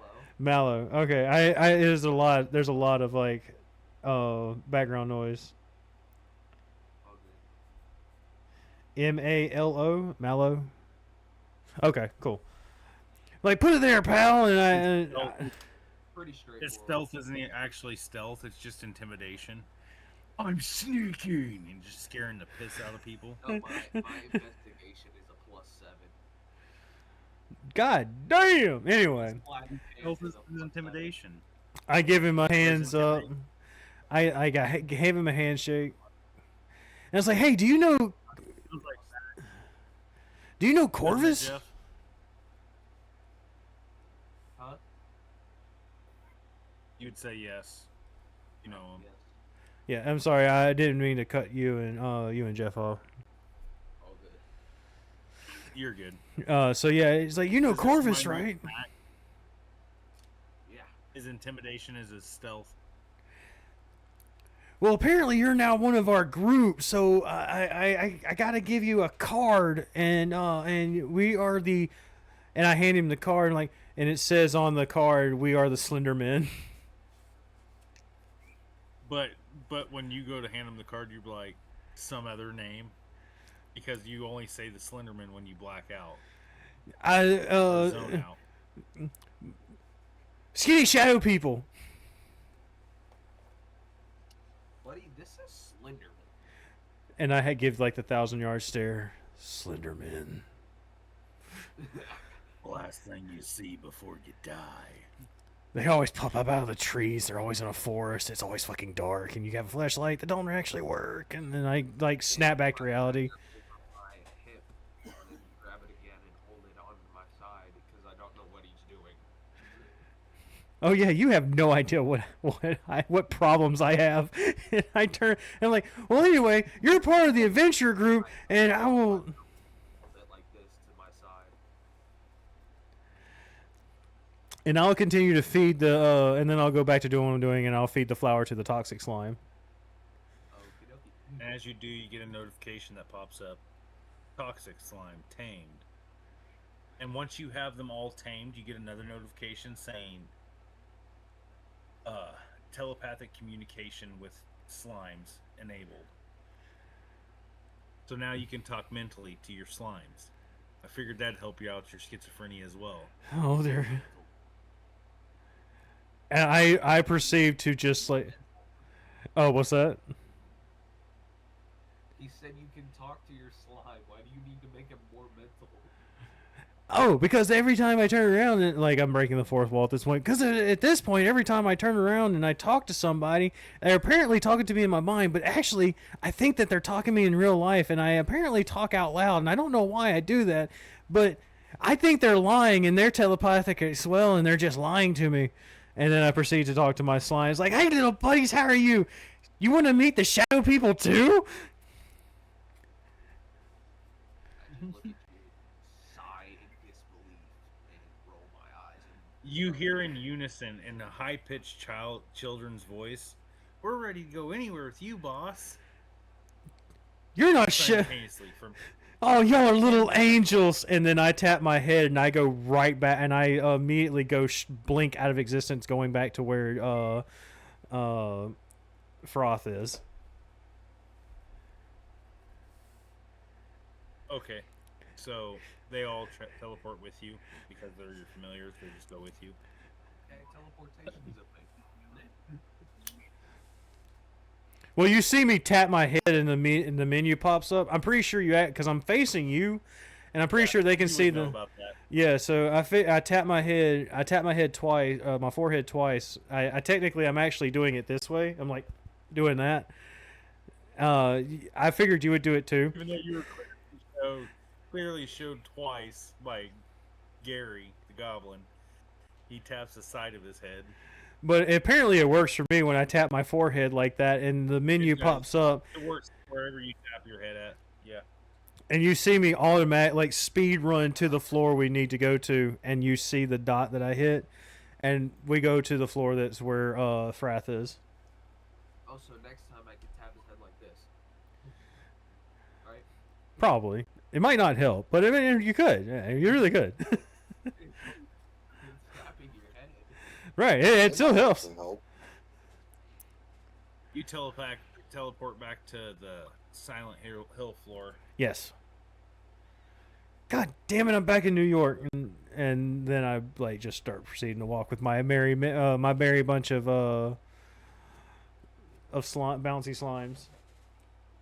And my brain just says I'm surrounded by idiots. Oh wait, idiot. You're back on floor 13. Right. Everything's foggy. You go find Frath and Gary. Gary has picked you up some new leather armor. Oh, thank God, because I'm Here's technically shirtless at this point. It is a black leather cloak that gives you +3 to your stealth.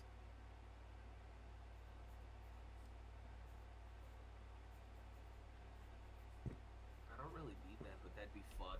Oh yeah, we never actually went over what I find I'd looking take in the that. leather shop. I'd have that. On you know why?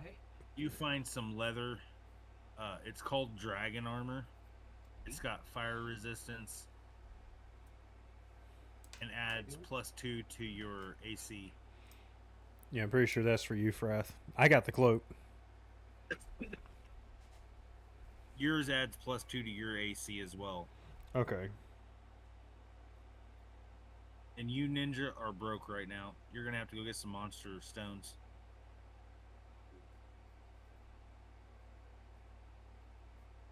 Well, I built mine pretty decently. So. Yeah, you have scales. That's armor in itself. Yeah. Yeah. I've also got weapons. So What was it called again, Derek? arrows, daggers, short bows. Sword. It's called leather dragon armor. It's a homebrew. You're fire resistant. So that gives me double I already have resistance to fire fire. resistance because I'm a dragonborn. Fire can't touch you with this armor. Yeah, it basically negates the fire damage. 100%. Fire hits you, it's like an air conditioner is being turned on for the first time. Yeah, so like you have the resistance, which takes half, and then this armor is basically going to say, no, it's okay. I can just... Fire is just a nice breeze at this point. That makes my AC ridiculously high. Shit, this is going to make my AC nice too. Told you, I'm the most generous DM you're ever going to find. And that's to puts me at everybody. 20 for my AC. That puts me at 14 on mine for now. Because I didn't have anything except for just like my leather clothing that I had. You guys all set to go to the floor 16? Because I got to get ready to wrap this up. Yeah, we Yeah. can get to floor 16, yeah. Alright. And I You show, already said while you I'm got- doing that, I want to show Frath my slimes, and we're just like going on about what, I'm just basically like, this one does this one does that, and then it's just a whole thing.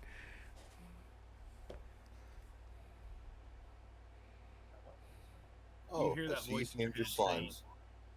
Oh, your normal slime, whatever you feed it, if you feed it enough of that substance, it'll evolve into that substance slime.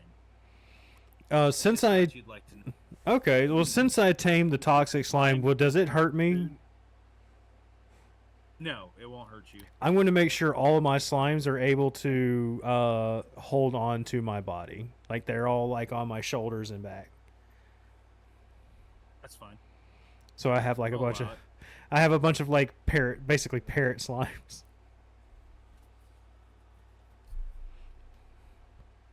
The healing slimes you have 2 of, they can combine into one larger slime, as well as the cleaning slimes. Okay. If I use these, do they disappear or they stay until a certain time? They'll stay with you. Okay. They'll stay with you unless they die. I'm gonna go ahead and use at least one of them to heal me. And you guys are always able to go back to the slime floor and take more slimes. Got you. Yeah, I'm gonna go ahead and use mine to heal me. Do I need a roll for that, or roll the dice for that? Nope, you just tell your slimes to heal you, and then you'll roll. Let's go 2d4 plus 3. Okay, 2d4 plus 3. Let me. That's for each slime. If you're having both of them heal you, you'll roll. Yeah, I roll 4d4 max. plus I get max AP back, AC back, or health Oh. back. 8. Yeah. I'm picking up what you're laying down, homeboy. Yeah. All right.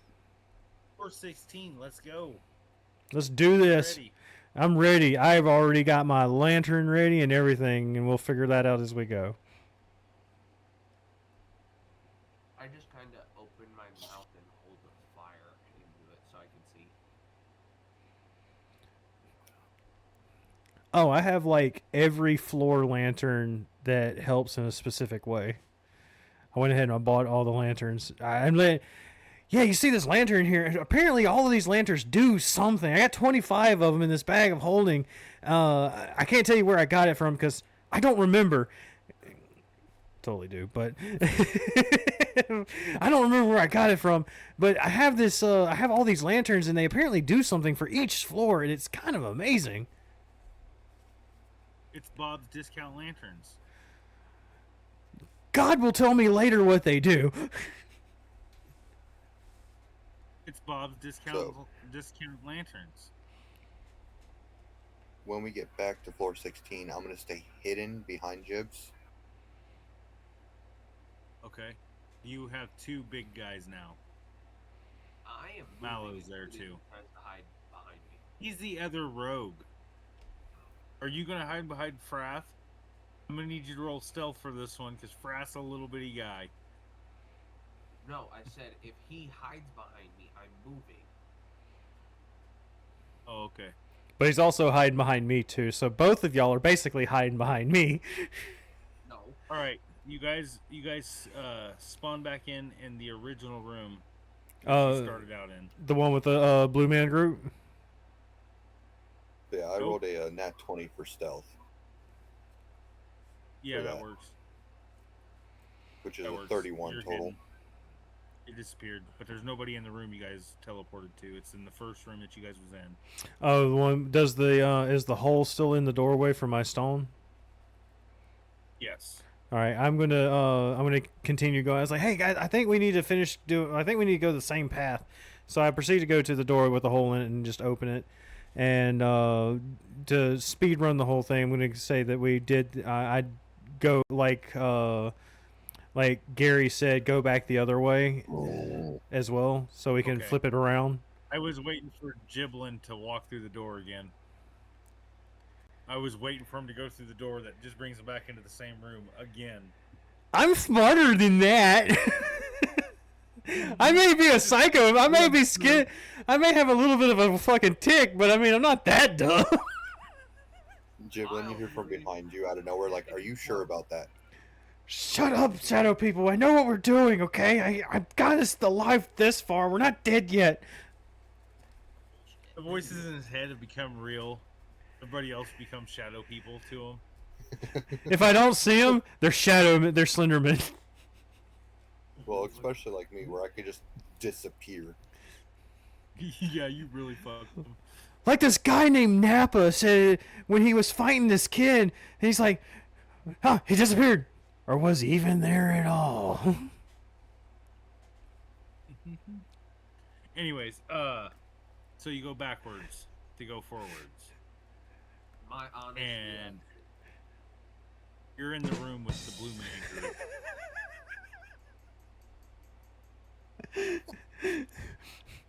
Now would be a good time to pull out your. Actually, I already had my lantern up. What do I need you guys to roll? Yeah. Let's go intelligence saving throw, please, everyone.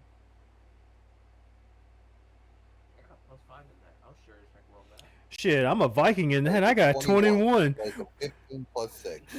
I got 18 plus 3. We both good on that one. Hell yeah. You got 321. What did you get? 18.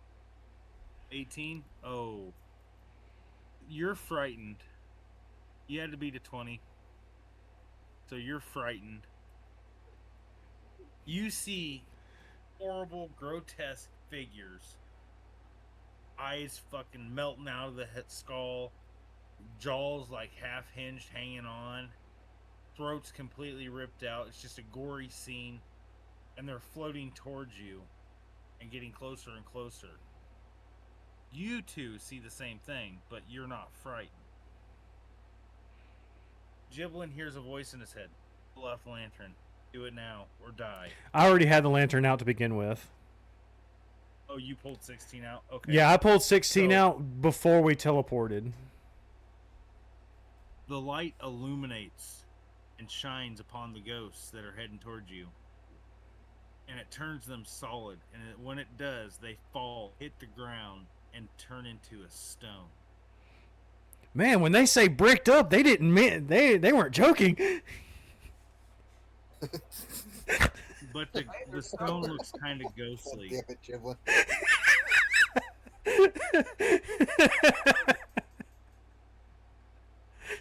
They were on clouds and then they just kind of stoned.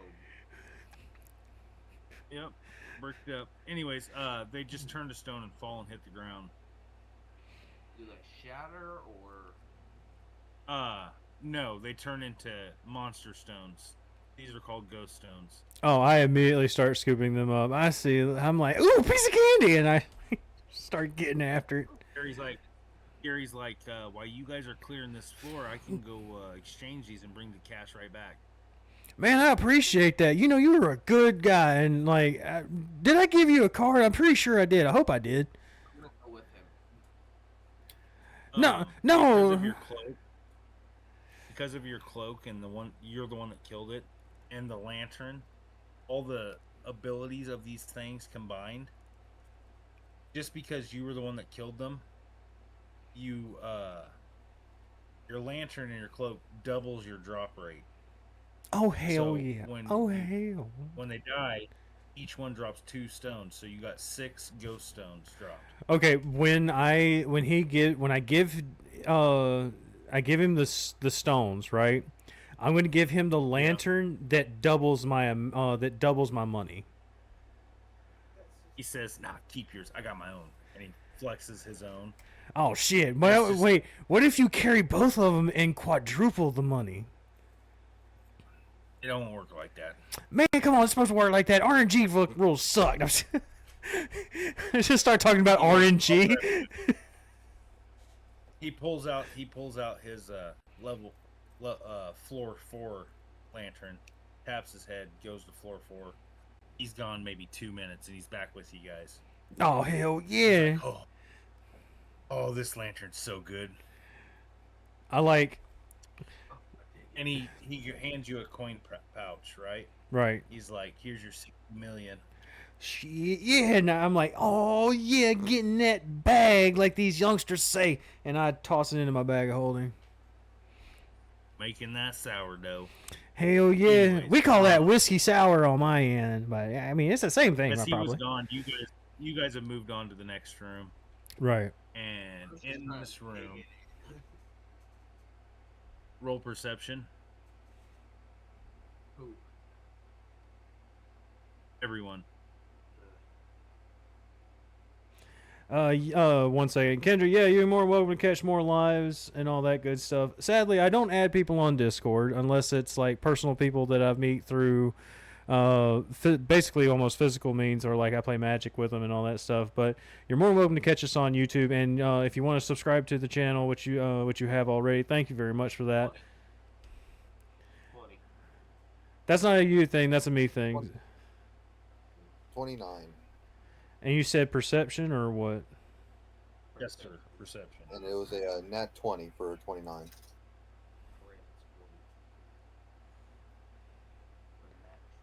Sorry, I'm having to bounce through different windows. You see 6 more ghosts hovering in the room. I got a nat 20 plus I need 1, to- so 21. You see 6 more ghosts hovering in the room. Y'all see 6 more ghosts hovering in the room.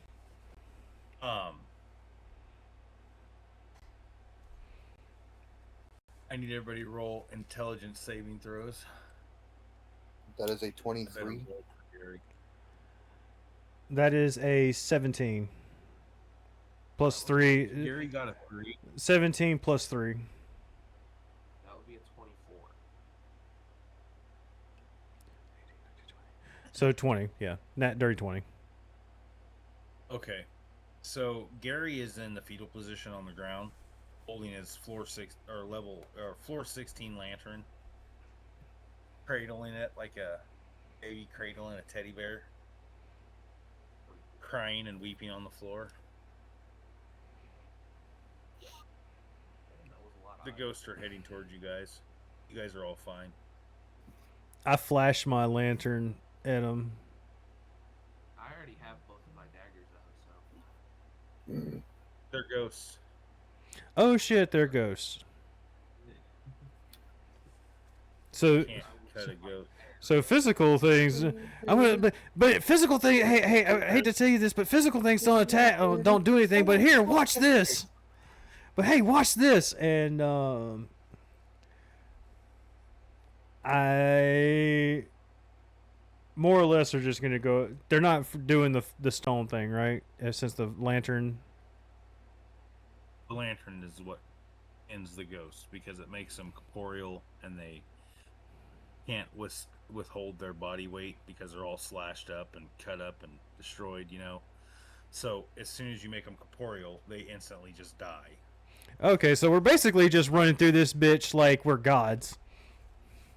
You're basically Luigi's mansioning in this. Oh, Every time you yeah, shine a we're- light on 'em, they don't get afraid of the light; they just die. Yep. So we're how many ghosts is it? 6. 6. So 12. We get 12 stones. I'm gonna hand those to Mallow because I see that he doesn't have the money that he should have. Thank you. I'll take 12 stones. Would you like to teleport back? No, actually, we gotta wrap this up, so I'm gonna just send you to the BBEG of this floor. No, say we can always come back later for, next Saturday. Now we got Mallow in here. Oh, I got it. Let's clear this floor. All right, let's fucking do this, people. We're gonna clear this floor tonight, baby. Baby, to all the viewers and everything. Oh, I did it wrong. Go back. So that would Thank be you. 12 PP or copper or what? Oh, I don't want a strong one. I think it would be copper.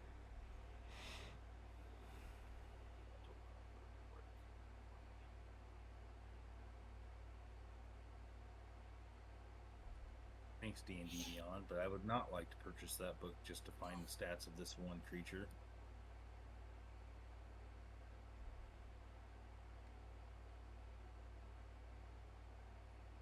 Well, I have a.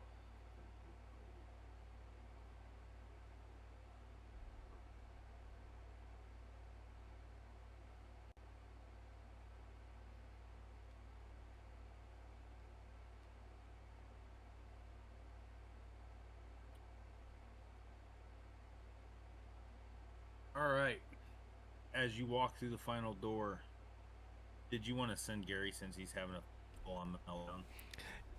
Go Yeah, trade cash for you guys, or do you want him there for the fight? I think Mallow. I think you might want to. Mallow, I think you might want to send Gary back with your stones so you can get that money. I'll send it with him. Gary, I think it's time for you to go back home, man. You're not looking so good. He's like, yeah, I'm gonna get out of here. Go get the cash, and I'll bring it back to you guys when you guys are done. Yeah, we'll meet you back. We'll get the notification. You guys cleared. The party's cleared. The floor. Yeah, we'll meet you at that knockoff Green Gots. And then he looks over at Frath. He goes, "Don't die. Take care of the sweet boy." And he teleports out. I'm like, who's the boy? Do we have children here?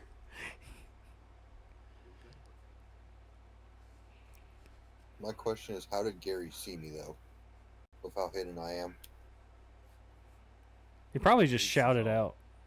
Oh yeah, Gary sees all, man. Gary's he's the original god of this game.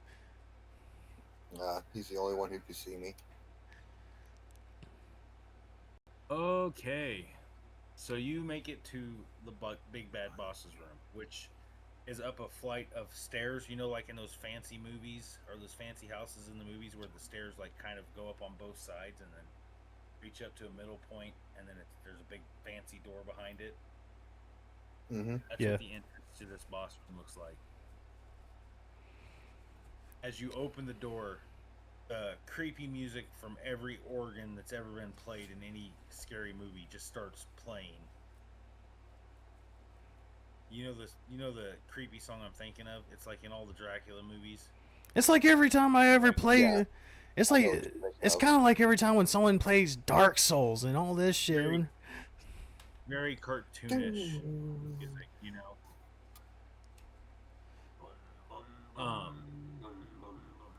About 20 ghosts float down from the rafters of this large cavernous room. And in the center, sitting on a throne, you see what looks to be a lich. Oh dear Christ! That'll be alright. Ah, 100% But yeah. as you look closer, you see this lich is actually still alive. Still a living, breathing human. Oh, so he's a freshly started lich. Oh, he's not sacrificed himself yet to be a lich fully. That's good. He is a false lich. That's a good thing. Alright. Who's I'm up first? Let's roll mildly initiative. Alrighty, so I rolled a 24 for initiative.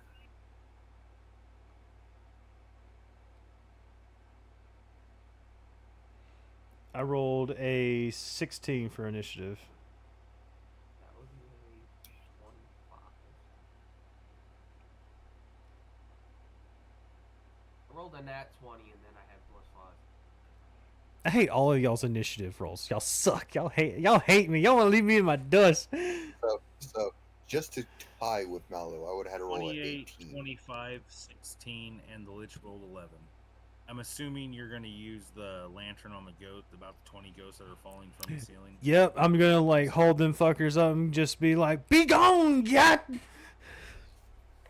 They turn corporeal, fall to the ground with a big splat, and then all these ghost stones appear. They're like a transparent stone that almost has like a misty look to it.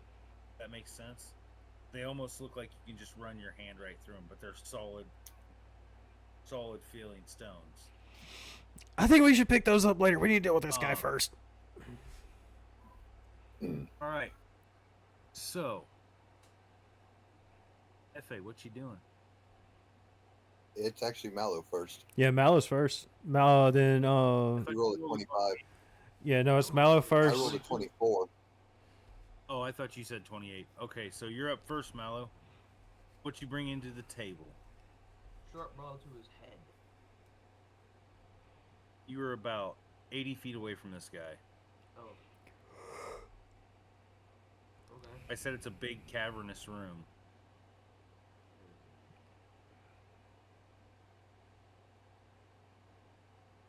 Well, I'll walk 30 feet.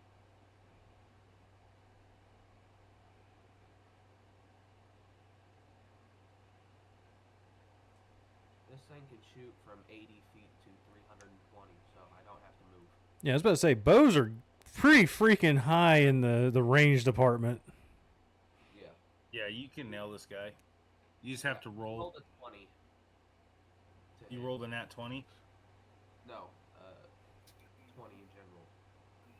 Okay, It was a I'm plus almost Dirty done. 5 20. AC, and it rolled 15. A dirty 20. Yeah. What is his AC? That does hit. Piercing damage will be a 7.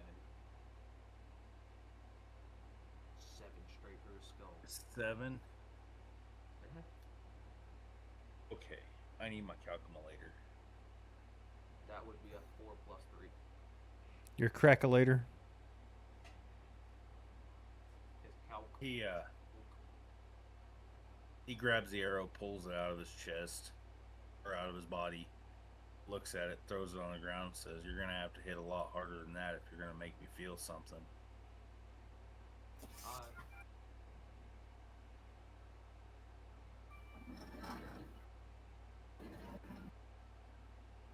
I will go ahead and pass. Okay. Readying my mouth.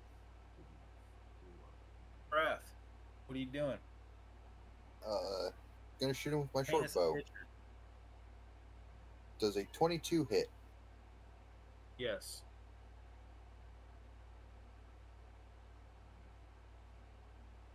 And then 20 points of damage. Okay.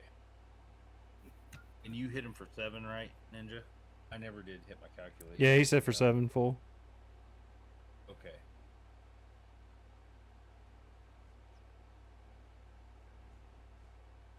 All right. Giblin, All right. do some magic. My Mr. Magic Man over here.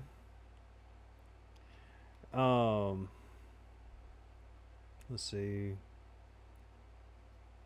You hear a voice in your head. This one bleeds.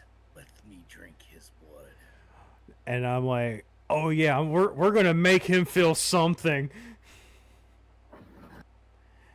And I am You going. can teleport with that sword, can't you? Let me see real quick. Let me look at the back at the. I'm pretty sure you can teleport up to 120 feet.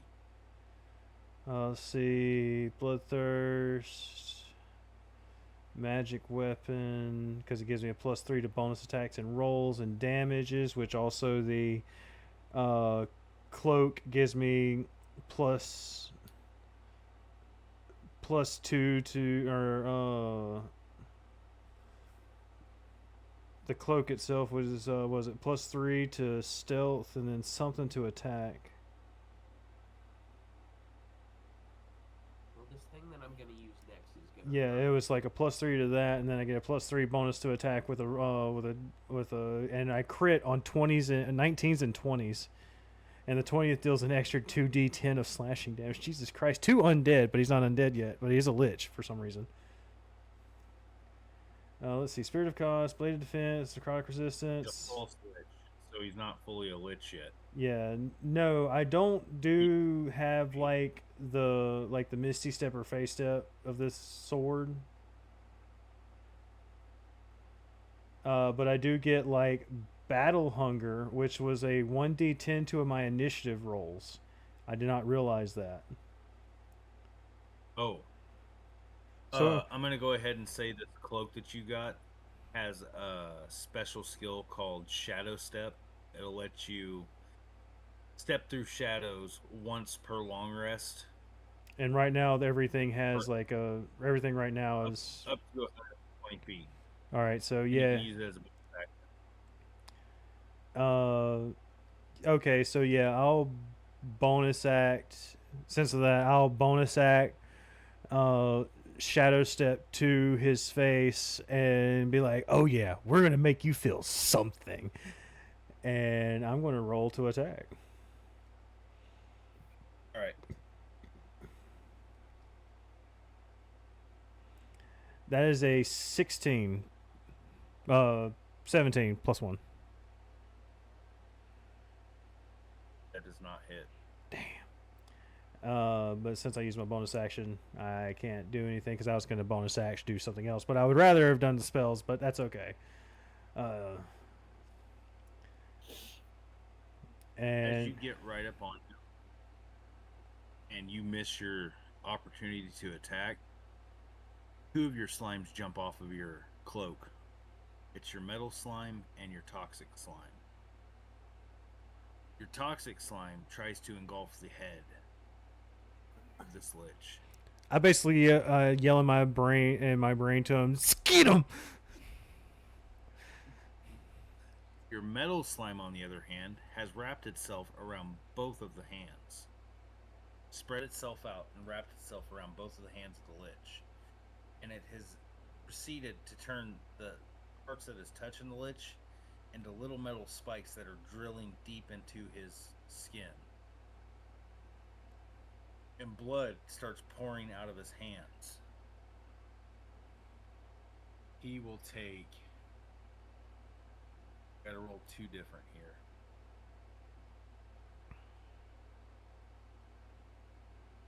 This will be for the metal attack. Let's just say the thing that I'm gonna hit him with next is He will take 14 piercing damage. And then he will take 16 poison damage. With the well, that would be considered basically an action if I would do that. So we only got one action. Because I was gonna say I could use like No. That's your slimes acting independently. no, I'm talking about like slamming the sword of cause into the ground where all the blood is being spilled, but that'll have to be something else. But while he's basically at this point right now restrained, right? In a Yes. sense. So I'm going to move out of the way. Hopefully I don't get an opportunity attack, but that's up to the DM. I'm going to try and move out of the way because of our range, because I know that we have ranged people at the behind me. So I'll move like 10 feet away to the side. I would let you, but you've already used your bonus action. No, I'm moving my movement, my actual movement. Because I still have a Did your 30. action. That would be an action, yeah. No, movement is you've already done independent. Yeah, movement's independent. Movement is independent from action and bonus actions. Bonus action just lets you do an extra feat that the item or ability that you have.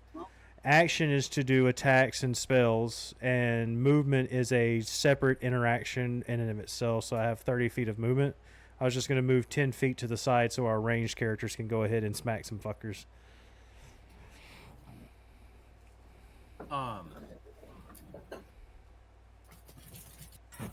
Frath's hidden, isn't he? I'm pretty sure he's still... Yeah. Well, yeah, because you did like stealth damage, didn't you? Yep. It is now the false lich's. He's gonna use spiteful teleportation, which he still has 2 of your slimes on him. He takes anything that's touching him with him. He stands up real Maybe fast you're not going out again. No. and then teleports right behind Mallow.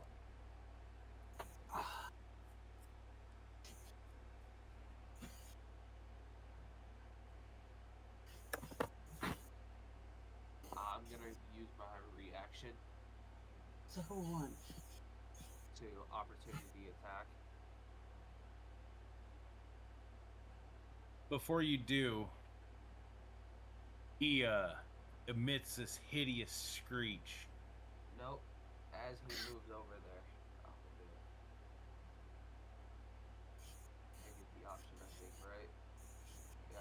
Are you within 30 feet of him? I mean, you said he's right behind me, so Yeah. You're also within 30 feet of him. And Jeff, if you're within 10 feet of either of these two, which you're Who's the not, same guys you were playing with last week? technically you're out of range, No. Dylan. Yeah. Jeff, are you within 10 feet of Mallow? I'd say probably, yeah. Okay. I need you both to make a wisdom saving throw. that would be That is a equivalent- natural 20, so a 25. 15 plus 3. What did you get, Ninja? Natural 20 plus 3. Y'all motherfuckers got nat 20s together. Hot damn. All right, you both succeed, and you're not frightened. What's more even better? Go. Lady on beat is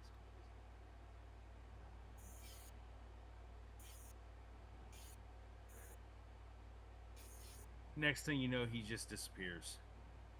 okay. She finally listened to me that Daisy. He's gone. Would anybody like to roll perception? Since I'm far enough Yes, away, I rolled a 28. I was gonna say since I was far enough away and I basically saw this happen, I will perception, right? Come on, what do you say when go down? Yeah. That'll be a 14. 13 plus 1. Nobody can see him. I didn't roll anything. Am I supposed to? For perception?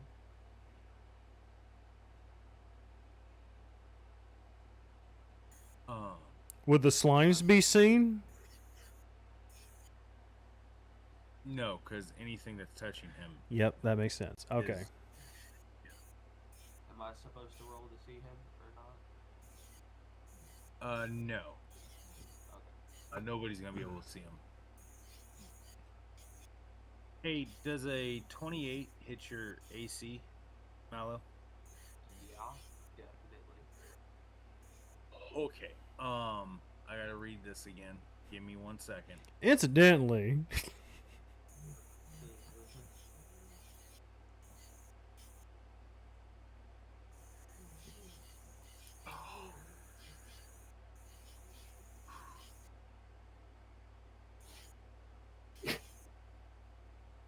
Okay. Reapprox.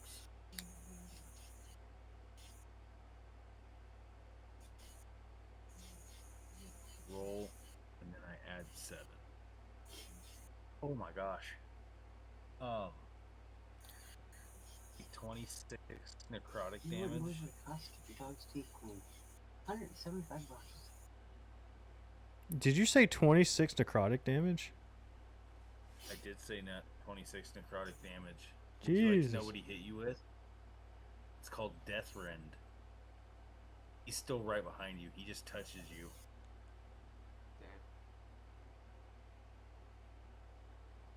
Damn. Are you still alive? Yeah, surprisingly. Have you lost more than half of your life? Yeah. So you are bloodied now. Oh, this is fun. Alright. Cool. You hear a voice in your head, Giblin. I must taste the blood. like I'm seriously hurt. Yeah. Seriously. Nobody else is out here, right? Like Giblin keeps hearing over and over in his head. just He wants to taste that blood. Not that I can see. That was No, his really, turn. he just- So it's back to you, Ninja. So he's still right behind me. Yeah, but you can't see him. Okay, well I'll twist my body, walk backwards 30 feet. You bump right into him. No, turn around. Yeah, he turns around, then like steps back, like holy shit, and then backs Oh. up. Holy shit. It's like, holy Oh, okay. And then Alright. I'm gonna go ahead and use my my fire breath, and blow one ball of fire into this hand, blow one into this hand, merge them together, and send it back from where I was standing. He has to roll a dex. He has to roll dex. He has to roll what now? I'm sorry. I Dexterity. barely heard you. Dexterity saving throw? Yep. It could kill your light. I won't be getting off until we finish this encounter.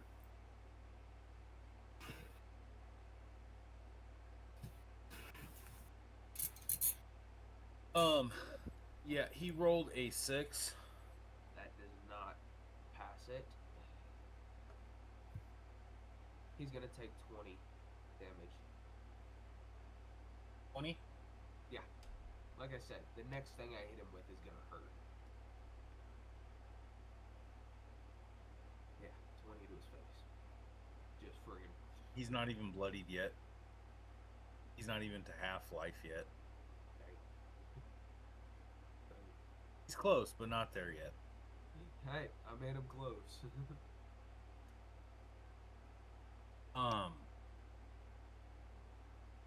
Jeff, it's your turn. I don't see where I can put bloody. Is he blindage on any kind of grapple?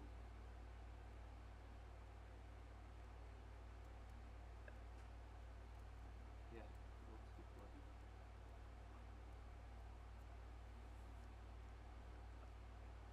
Okay, so we're actually gonna finish this encounter off next week because my wife needs me inside. I apologize about this, but she needs my help inside, so I gotta get off here. Oh no, you're good. I'll finish the. If you need me to, I'll finish the outro. All right, buddy. Tune in next week where we take this lich down and level up again. Because I have like an idea of what I want to do, since I technically can see where Mallow is hitting in the point of where he's at. Because I can do AOE. I can do AOE attacks now. Yeah.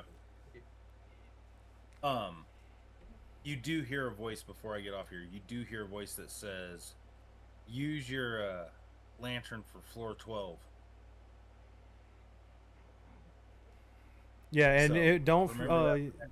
Yeah, and send me send me that note, and then send me the note for all of the lantern effects.